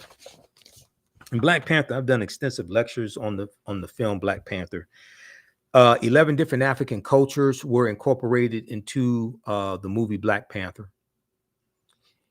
And Ruth Carter did an excellent job because she studied African culture for 6 months and incorporated them into that. But we also see African deities, mythology. So the Panther deity Bast, comes from Bastet, okay, coming out of ancient Kemet, okay.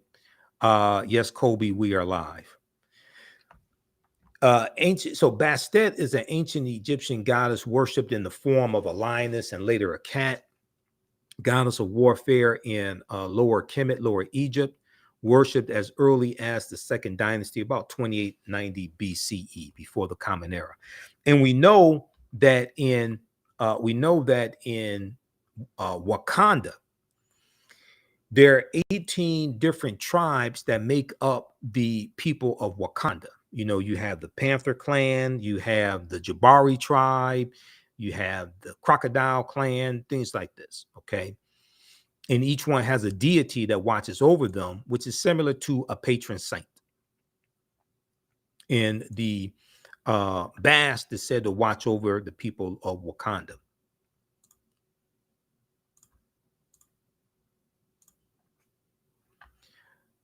All right, let's continue here.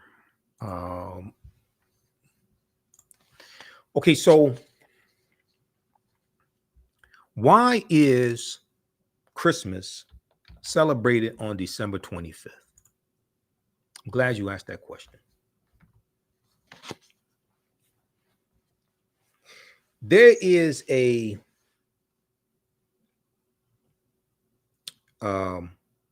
book that I got in 2011 that came from the American Bible Society, and it's called The Life of Christ. The Life of Christ. This one right here. Rediscovering how his life, death, and resurrection changed the world.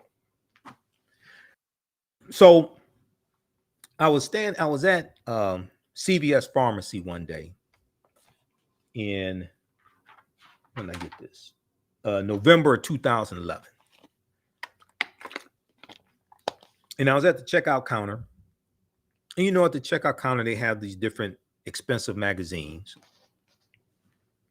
So I saw it sitting there and I said, okay, so what are they trying to say now? So I pick it up and I look through it. And what I saw on page 55 totally blew me away. Not because I didn't know it. I just couldn't believe they published it. So I bought this, and this cost, at the time, this cost $11.99. I bought this specifically for the information that's on page 55. And I said, you know, if you've seen some of my lectures, you see me play the skit from the Richard Pryor show from 1977 when he's an archaeologist in Egypt, and they make a discovery. They find the Book of Life, the Pert M. Heru, the Book of Coming Forth by Day. They call it the Book of Life in the skit. And Richard Pryor says, I have to get this book out of here. The brothers back home are not going to believe this. This will change the course of history. History will be changed. That's what I said when I saw this. I said, I got to get this book out of here. Now, I paid for the book. I ain't steal it, but I said, I have to get this book out of here. Here's what it says. In Christianity's early years, people debated when Jesus' birthday should be celebrated. Some Christians were against observing it at all. Some Christians were against observing Jesus' birthday at all, as they didn't want Jesus or Yeshua compared to Pharaoh and Herod. Now, they didn't say which Pharaoh. There are numerous pharaohs in the Subites. Herod and Herod, whose birthdays were commemorated. But in the 4th century, Common Era AD, Pope Julius I made it official. Pope Julius I made it official. Christ's birthday, or Jesus the Christ, Yeshua, Christ's birthday would be celebrated on December 25th. December 25th was already considered the birthday of the sun, the sun. Using the technology available at the time, ancient astronomers observed that on December 25th, the days started getting longer again. They recognized the date as the winter solstice, when the sun is born again each year. The Romans celebrated the birthday of the god Sol Invictus, or the unconquered sun, on December 25th. This day was also recognized as the birthday of Mithra, the sun god of the ancient Persians, and the birthday of Attis, an agricultural god worshipped in Asia Minor. By choosing December 25th, the church avoided upsetting the masses. No one wanted their festivals canceled, so the church simply combined the new Christian holiday with pagan traditions. Now, this is not me saying this. The American Bible Society put this out, and they're absolutely correct. I just couldn't believe they admitted it. Notice the term pagan traditions. Pagan, I believe, was made negative for a reason. Because if you think it's negative, then you won't investigate. You say, oh, I don't want to be associated with anything pagan. They did it to us again. So now this is a coin here, a leaf disc dedicated to the deity Sol Invictus, the unconquered sun. All right. Now, what's interesting is that I did lectures 2011, 2012, and I was citing this information. And if you go to history.com, official website of the History Channel, you look up Christmas, they have some of the same information there. Okay? This stuff is not hidden. It's just not pushed forward. It's not prevalent. They feed us nonsense. They feed us Sexy Red and light-skinned Keisha, and Cardi B and Megan Thee Stallion. Just nonsense. Rick Ross and Lil Wayne. They feed us distractions. But you had Europeans that know the truth. So here's what happened. I had a sister that contacted me. It was 2012, about 2012, I think it was. Year after this book came out. And she said that she bought the 2012 version of this book, The Life of Christ. She bought the 2012 version. And she said in the 2012 version, the information that's on page 55 in the 2011 version is not in the book at all. So if you get this online, if you get this from Amazon or something like that, get the 2011 version. I don't know if they saw any of my presentations, but I just find it interesting. They were accurate in what they said. I find it interesting they removed it. Maybe they got a whole lot of backlash and people complained about it, you know. So, hey, sometimes, you know, people can't handle the truth. Okay, let me see where I am. Okay, now. Okay, we did that. And I'm going to talk about Joie de Piet, Black Pete. I'm going to talk about this very briefly. Then I want to get to pages 120. What I'm looking at? Pages 128 and pages 126 to 128 of Christianity Before Christ by Dr. John G. Jackson, because this stuff is going to blow you away. This stuff is going to totally blow you away. So I teach about Joie de Piet and Black Pete. I mean, Black Pete, Joie de Piet, and Center Class in my classes as well. When you study this history, I mean, it's fascinating. And this ties into the history of the Moors also. So there was a good article from the Washington Post that I came across some years ago. And this article deals with the origins of Black Pete. Now, Black Pete is a Moor who's a sidekick to Center Class. Okay, and this comes from the Dutch. And this, every November, early November to December, they have this parade celebrating Center Class and Joie de Piet coming into the Netherlands, coming from Spain on a steamboat. Okay, this article is called Center Class and Joie de Piet. Why a holiday has me talking to my kids about blackface. Why a holiday has me talking to my kids about blackface. Very, very good article. This is written by Tracy Brown Hamilton, December 4th, 2018. Okay. Now, here they show, see, these Europeans dress up like Black Pete, Joie de Piet. They put on blackface makeup, red lipstick on their lips. They put on clothes that emulates the Moors in 17th, 18th century in Europe. And then you have Center Class, and they're on the steamboat. Okay. So in this piece here, it says the tradition is on the second Saturday of November. The second Saturday of November, Joie de Piet, also known as Black Pete, arrived in the Netherlands on a steamboat from Spain.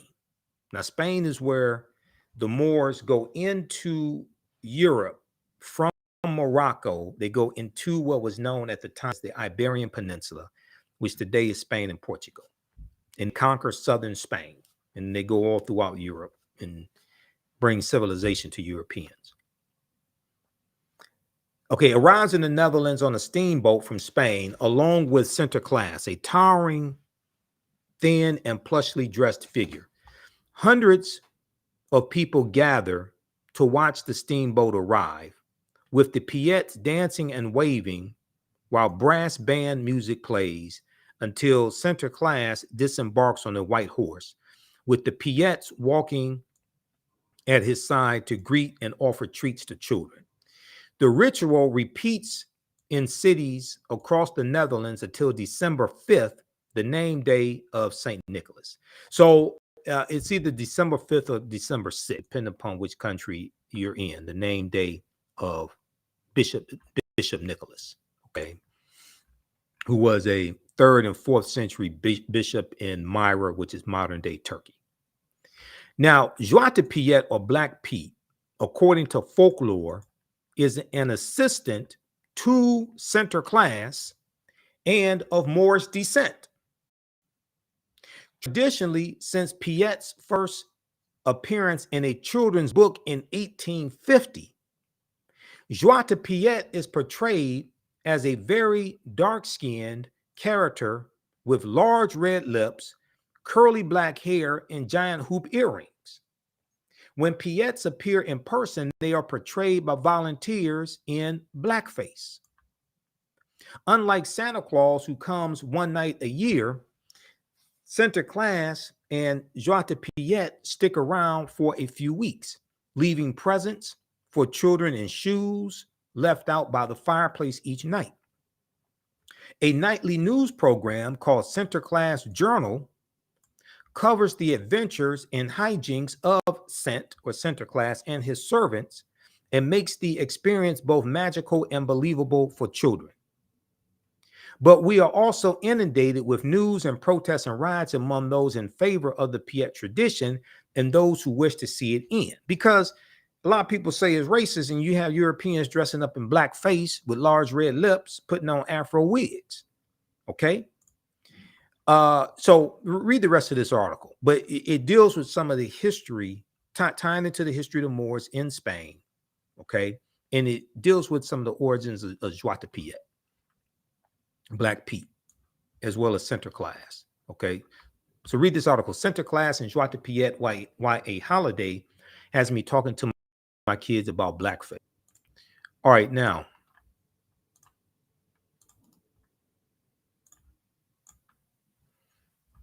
let's continue here. Okay. Now we did, let's see. We did that. All right. And if you like this type of information, who still needs to register for the online history classes that I teach? They're all on demand. You don't have to worry about joining me in the class. We have the bundle pack right now. You get the 2 online courses, and you get 15 of my lectures in digital download format. It's on sale right now, $100. That's our Kwanzaa bundle. It's 76% off. That's over $360 value. So that's available right now at AfricanHistoryNetwork.com. So when you go to the homepage of our website, we have that information right there. Just click right here, order here. It takes you to the next page, and just click, let's see, go to the next page and click right here. Okay, Kwanzaa Course Bundle 2023. Get my 2 online lectures, and just click right here, buy now. And then as soon as you register, you can start watching the content. All right. I want to go to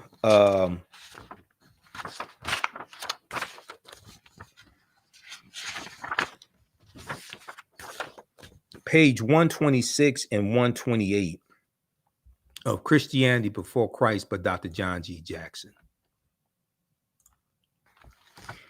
This is a fascinating book.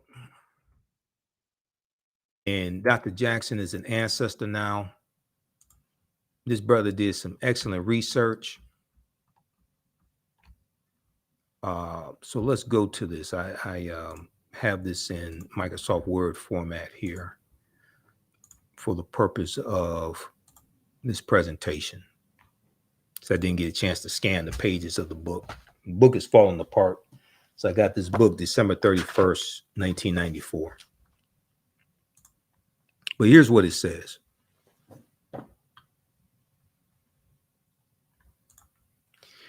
In Egypt, or Kemet, 3,000 years ago, the birth date of the sun deity was celebrated on December 25th. Let's blow this up some more.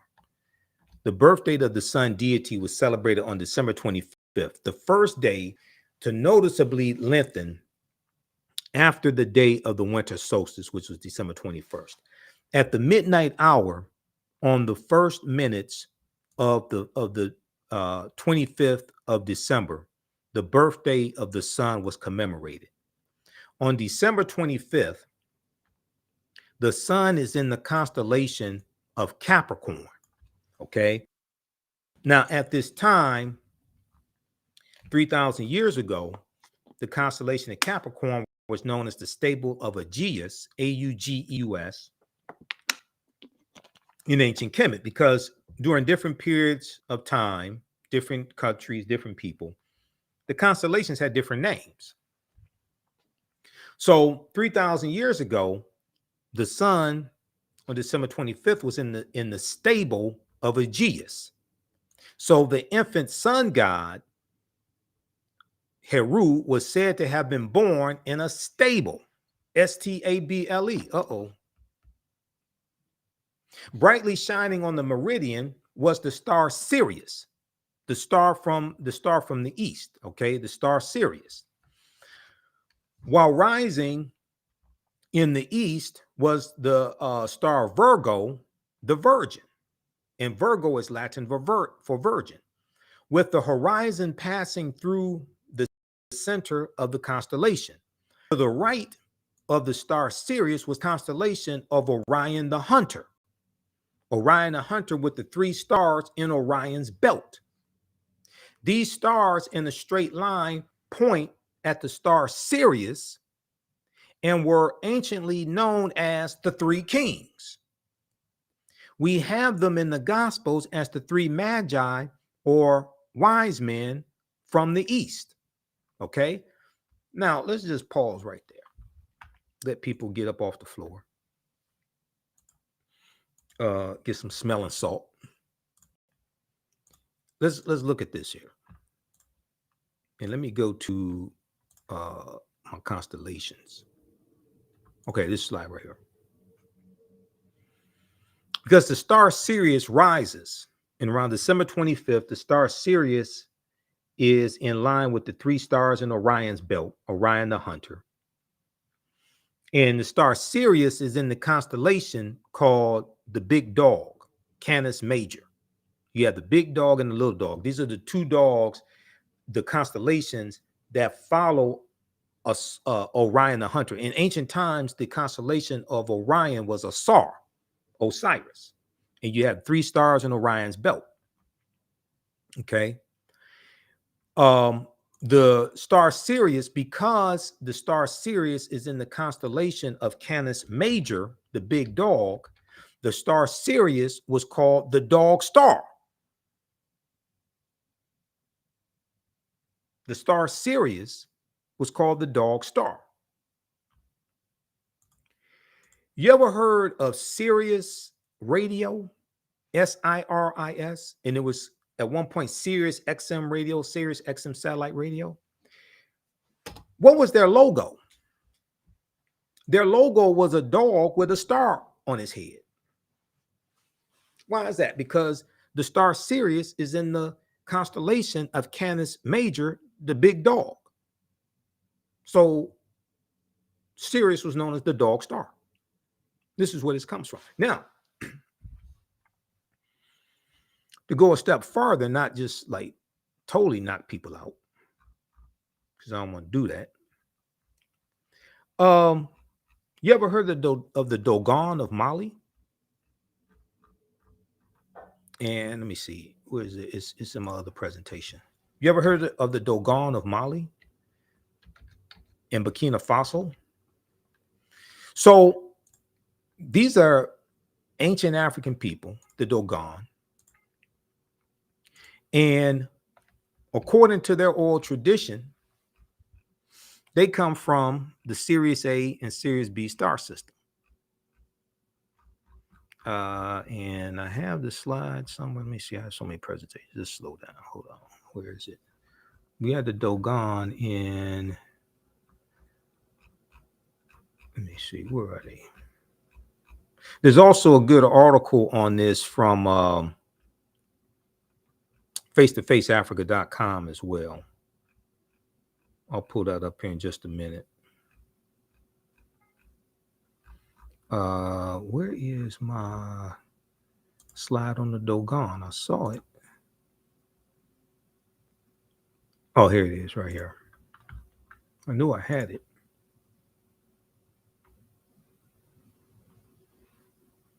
Okay, let this flip over. Just a second here. Let me see where we're going. Resume slideshow.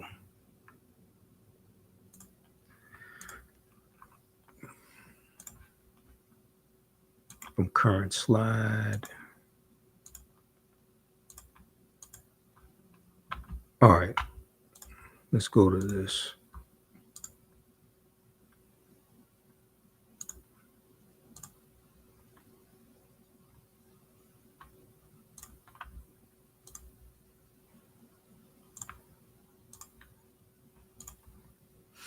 The Dogon of Mali, they leave ancient Kemet around 400 BC. They go into Central Africa, West Africa. They called the Sirius A Sigitolo. They call Sirius B Potolo. And let's look at, so according to their oral tradition, and I'm not going to get deep into this because that's a whole, I mean, Professor Kaba, one of my teachers, Professor Kaba Hiawatha Kamene, you've seen numerous interviews I've done with him. He did a 1 hour, he did a, really was it, we did about a year weekly program some years ago when I was on Blog Talk Radio, dealing with the Dogon and the cosmology of the Dogon, mythology of the Dogon, all of that. Let's look at this piece quickly here from face-to-faceafrica.com. Now, which one is this? Okay. This deals with the Dogon tribe of Mali discovered this invisible star centuries before Galileo invented the telescope.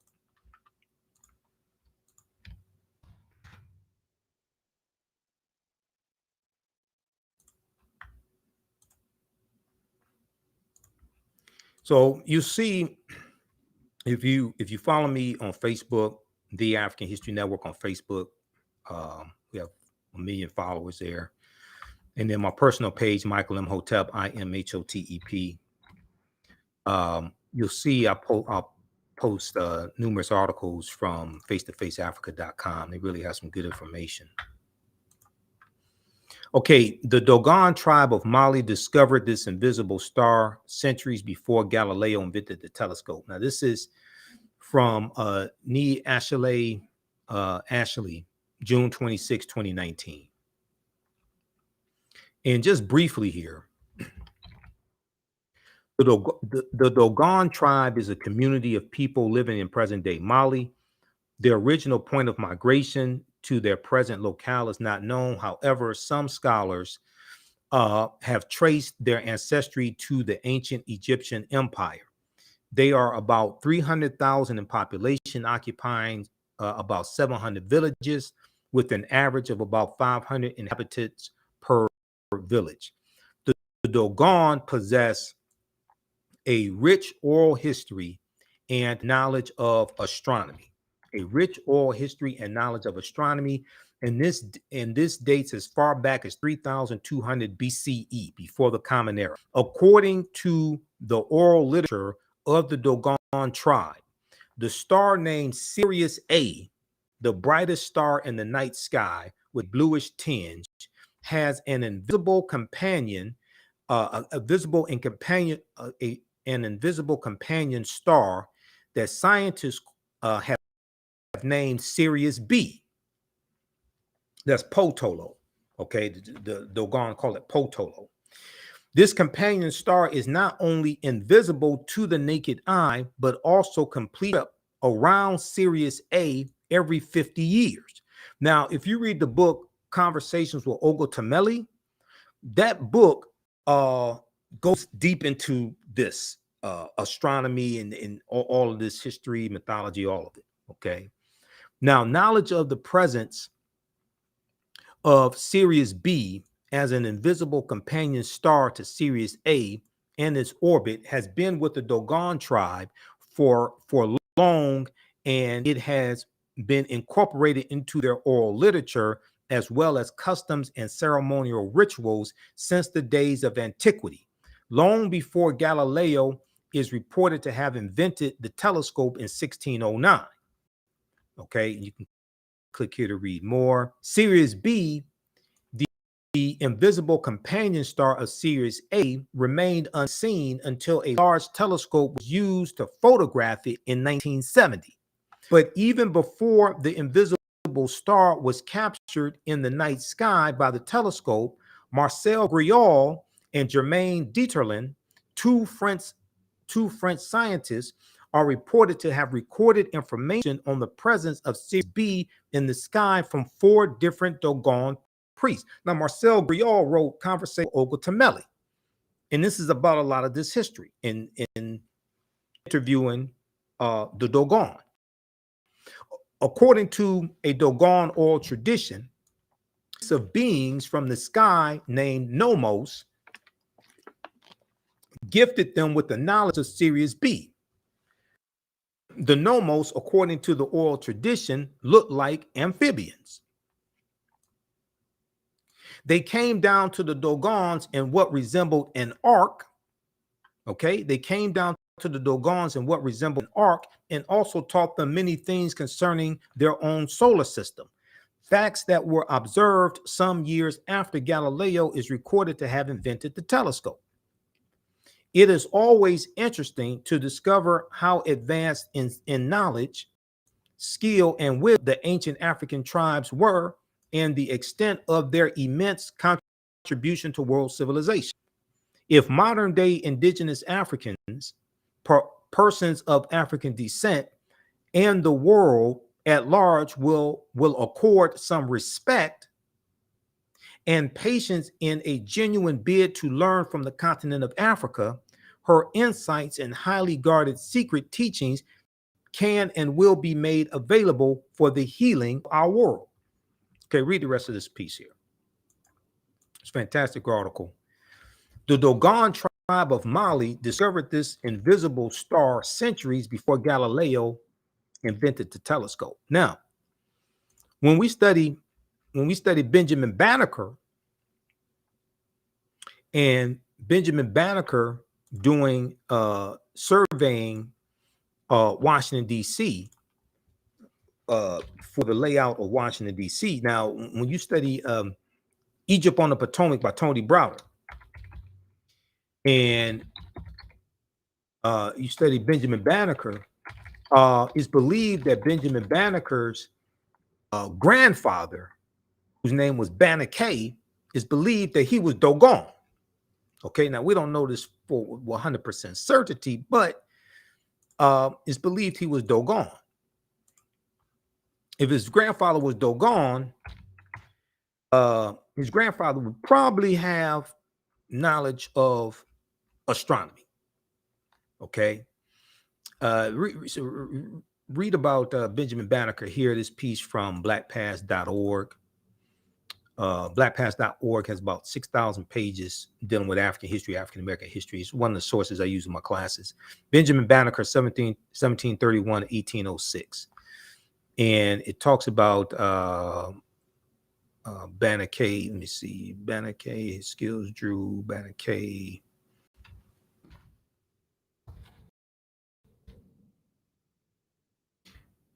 Dealings with Banneker family, blah, blah, Banneker. Okay. So read this, okay, because I'm running out of time here. All right, now, let's see. Okay, let's go back to Christianity Before Christ by Dr. John G. Jackson.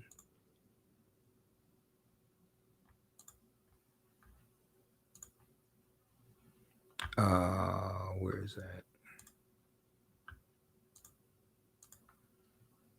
Because it's like 2 pages here. I want to get through this because this is deep. Okay, let's close that out. Banneker. I need Christianity Before Christ.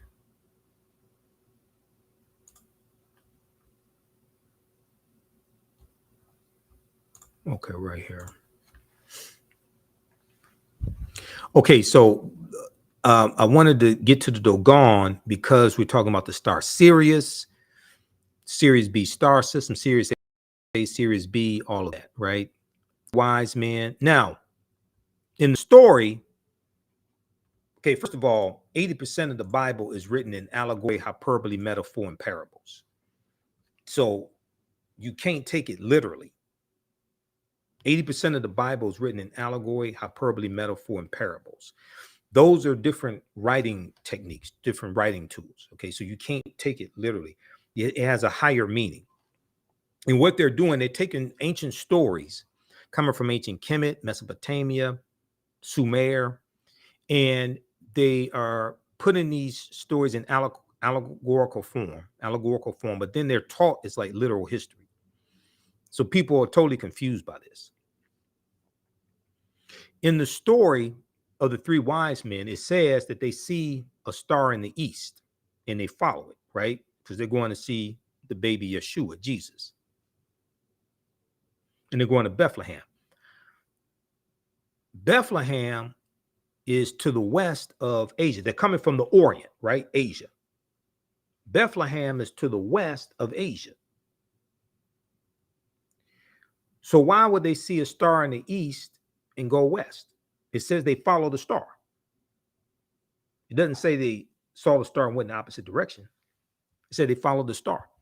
And then it said that they traveled 3 days on camelback. Now, you're talking about traveling 3,000 to 5,000 miles, depending upon how far into Asia they are, on camelback over 3 days. They weren't driving Cadillacs. They weren't driving the Escalades. They're on camelback. And they see a star in the east and go west. It's a story. 80% of the Bible is written in allegory, hyperbole, metaphor, and parable. It's a story. Unfortunately, 55% of African Americans take the Bible literally. There was a article there's a study done by Pew Research. Let's look at this quickly here because this is in my notes to talk about today. A good day to talk about this.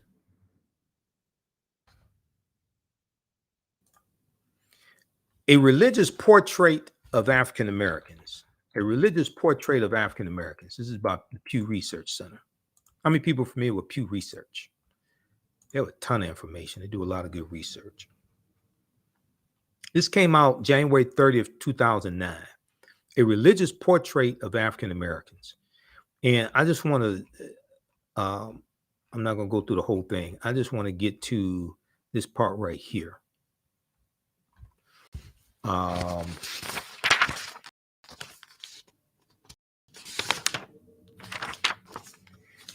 African Americans also express higher levels of religious belief than do Americans overall. Okay.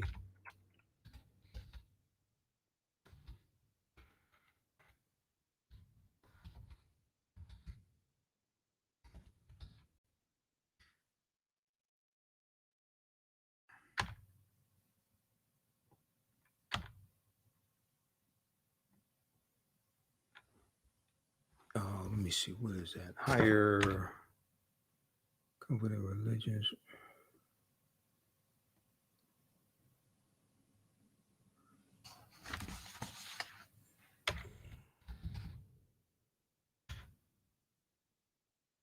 Also express, I'm trying to find this. Here we go. Religious beliefs. Okay.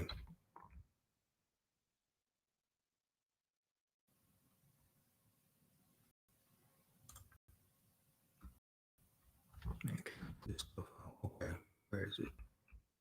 African Americans also express higher levels of religious belief than do Americans overall. Well, we're very spiritual people. African people introduce spirituality to the world. Compared with the population overall, for instance, African Americans are more likely to believe in God with absolute certainty, 88% versus 71% among the total population. Interpret scripture as the literal word of God, African Americans are 55% more likely to interpret scripture as the literal word of God compared to 33% of the population. Okay. These views are held by the overwhelmingly majority of members of historically Black churches, but even African Americans who are unaffiliated with any religion consistently express higher levels of religious beliefs compared with the unaffiliated public overall. Okay, read this here. If you're going to read the Helios Biblos, the Sun book, and okay, not to draw this out, but it's called Sun Book, S-U-N, because it deals with the travel of the sun throughout the constellations, and then stories are written about that. You have to get a study Bible, because see, my New King James International Study Bible is 2,000 pages. My King James devotional Bible is about 400 pages. Study Bibles go deeper into this. They have word origins, etymology of words. They have so much more information to give you a deeper understanding, not the literal understanding of what it is that you're reading. So and especially if you go on a Bible study, if you go in a Bible study class with a devotional Bible, it's like trying to take a test and all you read were Cliff Notes. If you remember Cliff Notes from high school or college. Okay, let's go back to this Christianity before Christ right quick, so I'm gonna wrap this up.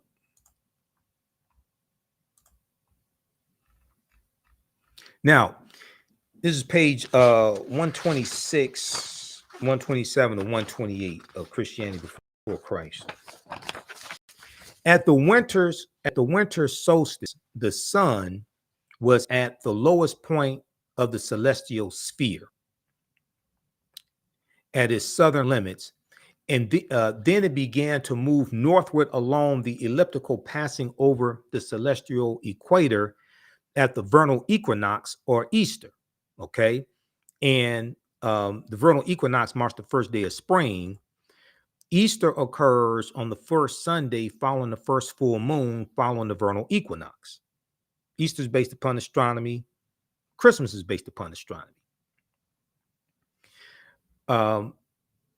Easter, the vernal equinox falls around on March 20th, March 21st, or March 22nd. Okay, all this deals with astronomy.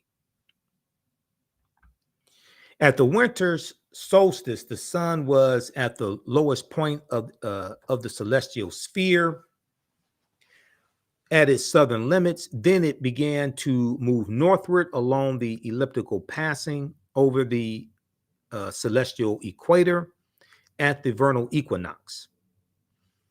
The crossing of the sun from the south to the north side of the equator was the origin of the festival of the Passover. The origin of the festival of the Passover, when the sun passed over the celestial equator 3,000 years ago, it was situated in the constellation of Aries, the lamb or ram. So the lamb became the symbol of the sun god. Let me back up for a minute. Just calm down. I told you this deals with astronomy. This is like astrotheology. They took astrotheology, put it into allegorical form, and then tried to teach it as literal history. The crossing of the sun from the south to the north side of the equator was the origin of the festival of the Passover. When the sun passed over the celestial equator 3,000 years ago, it was situated in the constellation of Aries, the lamb or ram. So the lamb became the symbol of the sun deity, the sun god, okay, which would be Heru, born on December 25th, which then gets translated to Yeshua in the Christian version, in the Christian retelling of this story. Because you're dealing with stories told over and over again over thousands of years adapted to various people's cultures with their ethnicity put onto these depictions and their names and different things like this. Then it gets fed back to us. And because we suffer from historical and cultural amnesia, we think they're teaching us something new when they learned it from us.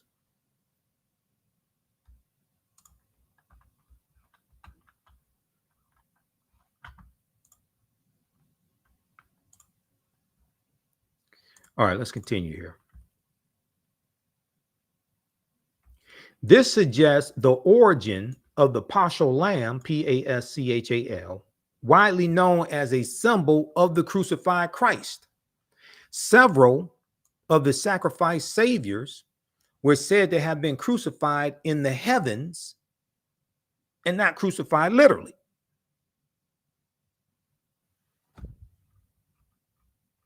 Then they start talking about the precession of the equinoxes as well, which deals with the earth wobbles on its axis, and one complete wobble takes 25,000, it's about 25,080 years, close to 26,000 years. You divide 26,000 by 12. Okay, let's look at here. After a period of about 26,000 years, the equinoxes and poles lie once again nearly the same points on the celestial sphere. Because, okay, the gravitational pull, let's just keep this simple. When the earth rotates on its axis, it has a wobble effect. It takes with that wobble effect, one complete rotation, it takes 25,000, about 26,000 years for it to happen. You divide 26,000 by 12, you get there's about 2,160, something like that. That 2,160 is what is called an age, AGE. Okay. You've heard the fifth dimension say this is the dawning of the age of Aquarius. An age is a specified period of time, and it deals with astronomy. Okay. Let's see here. Pull this up at Merriam-Webster. Let's go to Merriam-Webster age and look at the different definitions of age, AGE, because this relates to astronomy.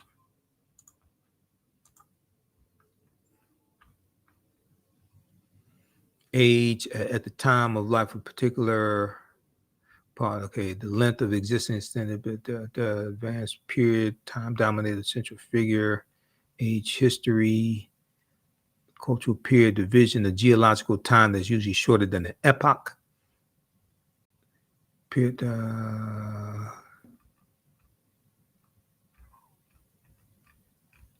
me look at age dealing with astronomy. Hold on.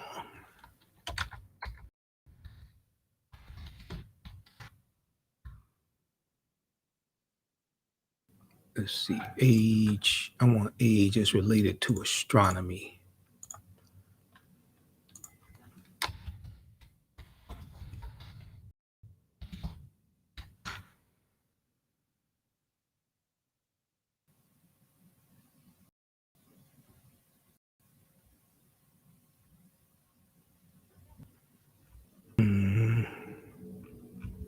Okay, well, just look this up.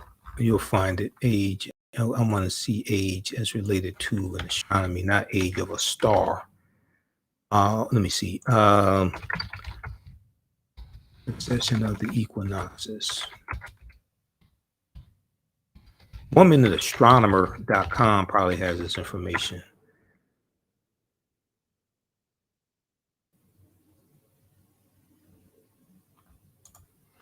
Okay, let's look at what Britannica has.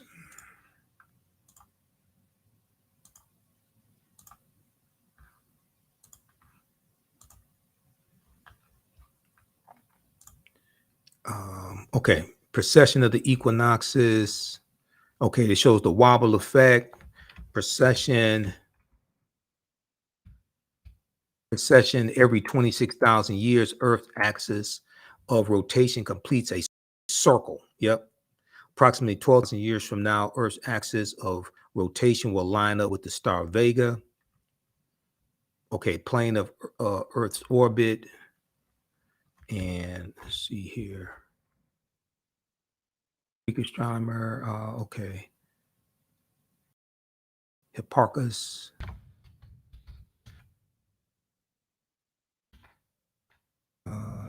But okay, just search for that. You'll come up with it. But it's related. It's related to the precession of the equinoxes. Okay, that's what it's related to. Age is related to the precession of the equinoxes. And actually, if we look at age, years, I have this stuff somewhere. I have so many. It's probably somewhere in my file folder here dealing with the history of Christmas. But you know, I have so much stuff. I mean, you look at the type of research that I do. I have 2 huge stacks. This is like 40% of one huge stack of articles next to me. I got 2 huge stacks of articles next to me. So, but if we look at, I was looking at age and precession of the equinoxes. Look age, 2,160 years. That's what I was looking at.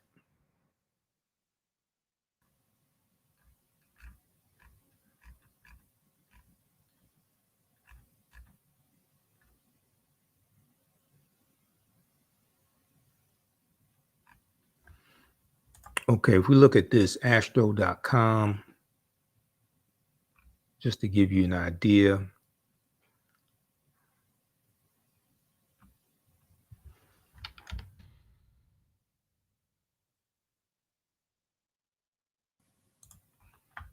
Okay, let's look at this here.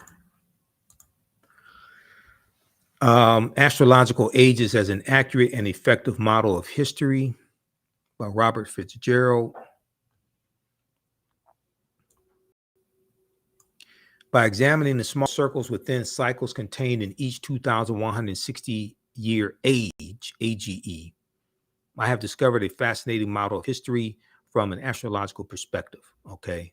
So it's basically the 26,000 divided by 12 is right around 2,160, et cetera. That's what, and then, okay, this wobble takes 25,920 years to complete. And in one complete cycle, there are 12 ages of 2,160 years. Currently, the marker points to the constellation Pisces, and we are said to be in the age of Pisces. These ages flow backward through the astrological signs as the Earth's axis wobbles in a precessional or backward direction through the zodiac. In addition to this movement through the signs, history indicates that the signs opposite the primary signs also have a powerful influence on the history of each age. So that's dealing with astrology. The celestial bodies having an influence on humans or events. That's basically dealing with astrology. There are also shorter cycles within each age. Within each 2,160 year age, there's a cycle of 12 smaller periods that I call eras, ERAS, each containing 180 years. Okay, so read the rest of this. Do more research on this. But that's what an age is, basically 2,160 years. This is what the fifth dimensions are referring to when they say this is the dawning of the age of Aquarius. That is a specified period of time dealing with astronomy and could be astrology as well. All right, let me see. Where are my notes? I'm almost done. Series 3, European stolen stuff. Yeah.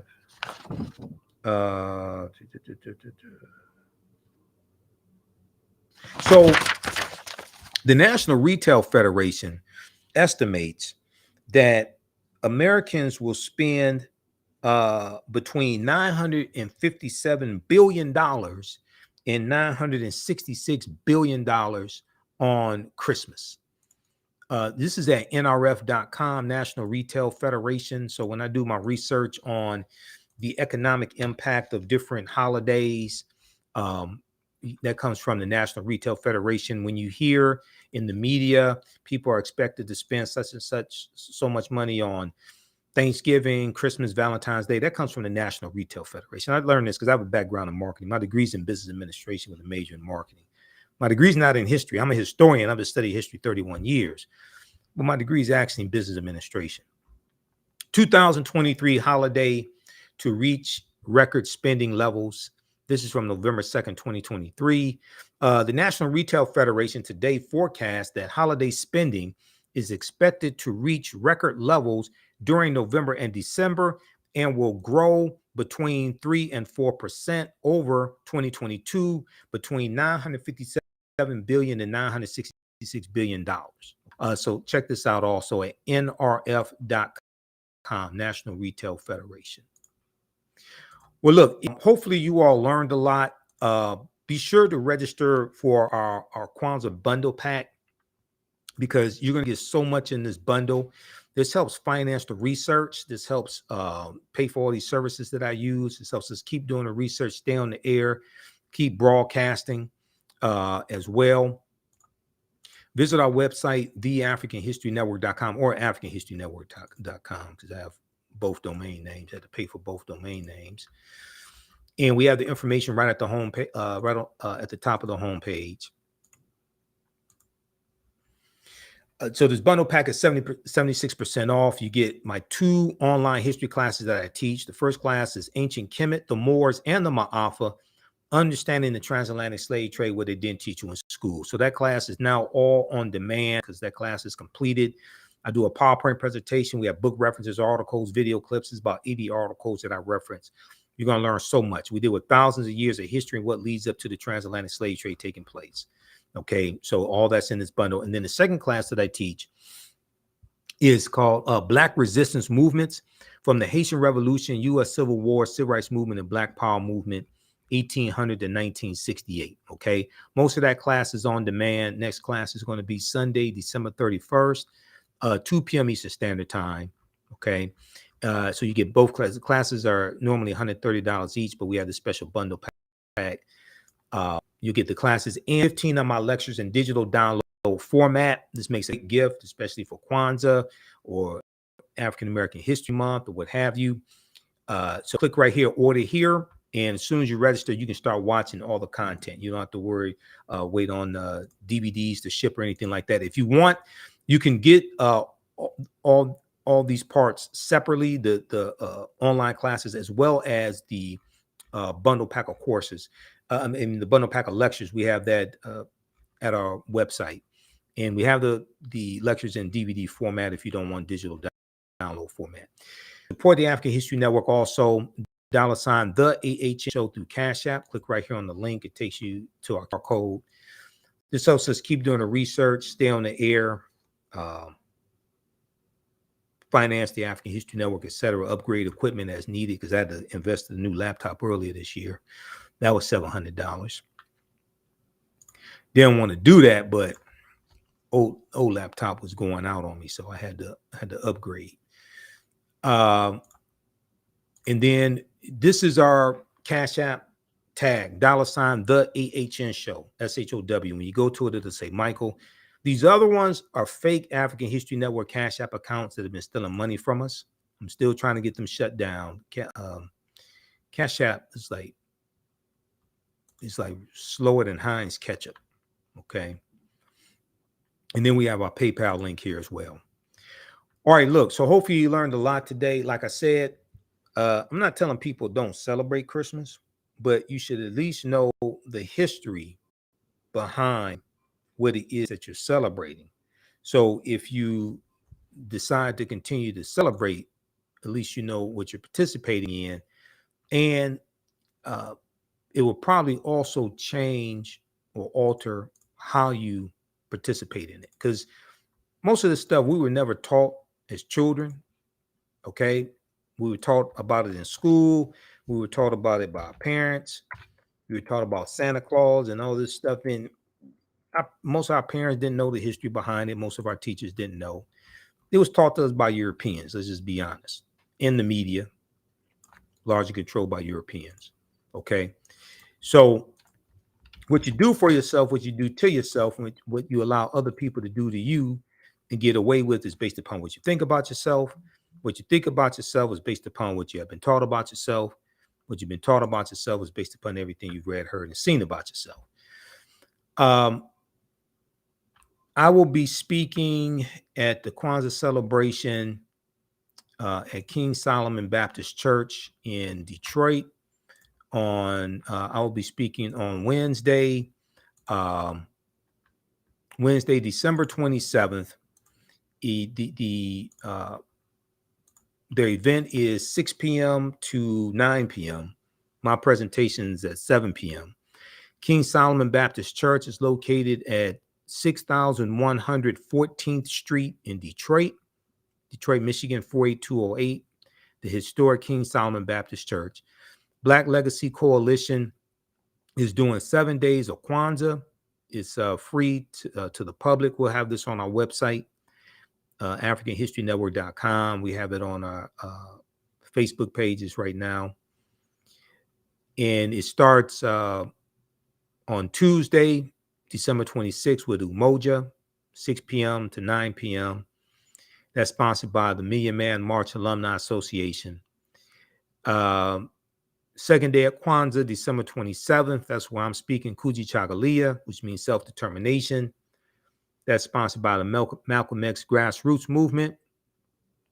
Sister Shoshana and Brother Bomani and Brother Ikimba and the whole group there. So my presentation is at 7 p.m.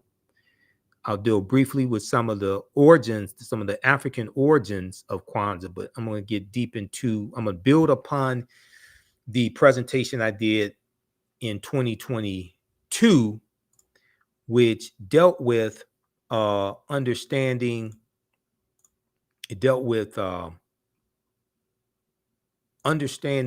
practical solutions for reparations, and it dealt with the California Reparations Task Force study that they were working on, and then we know the final study came out in like July of 2023.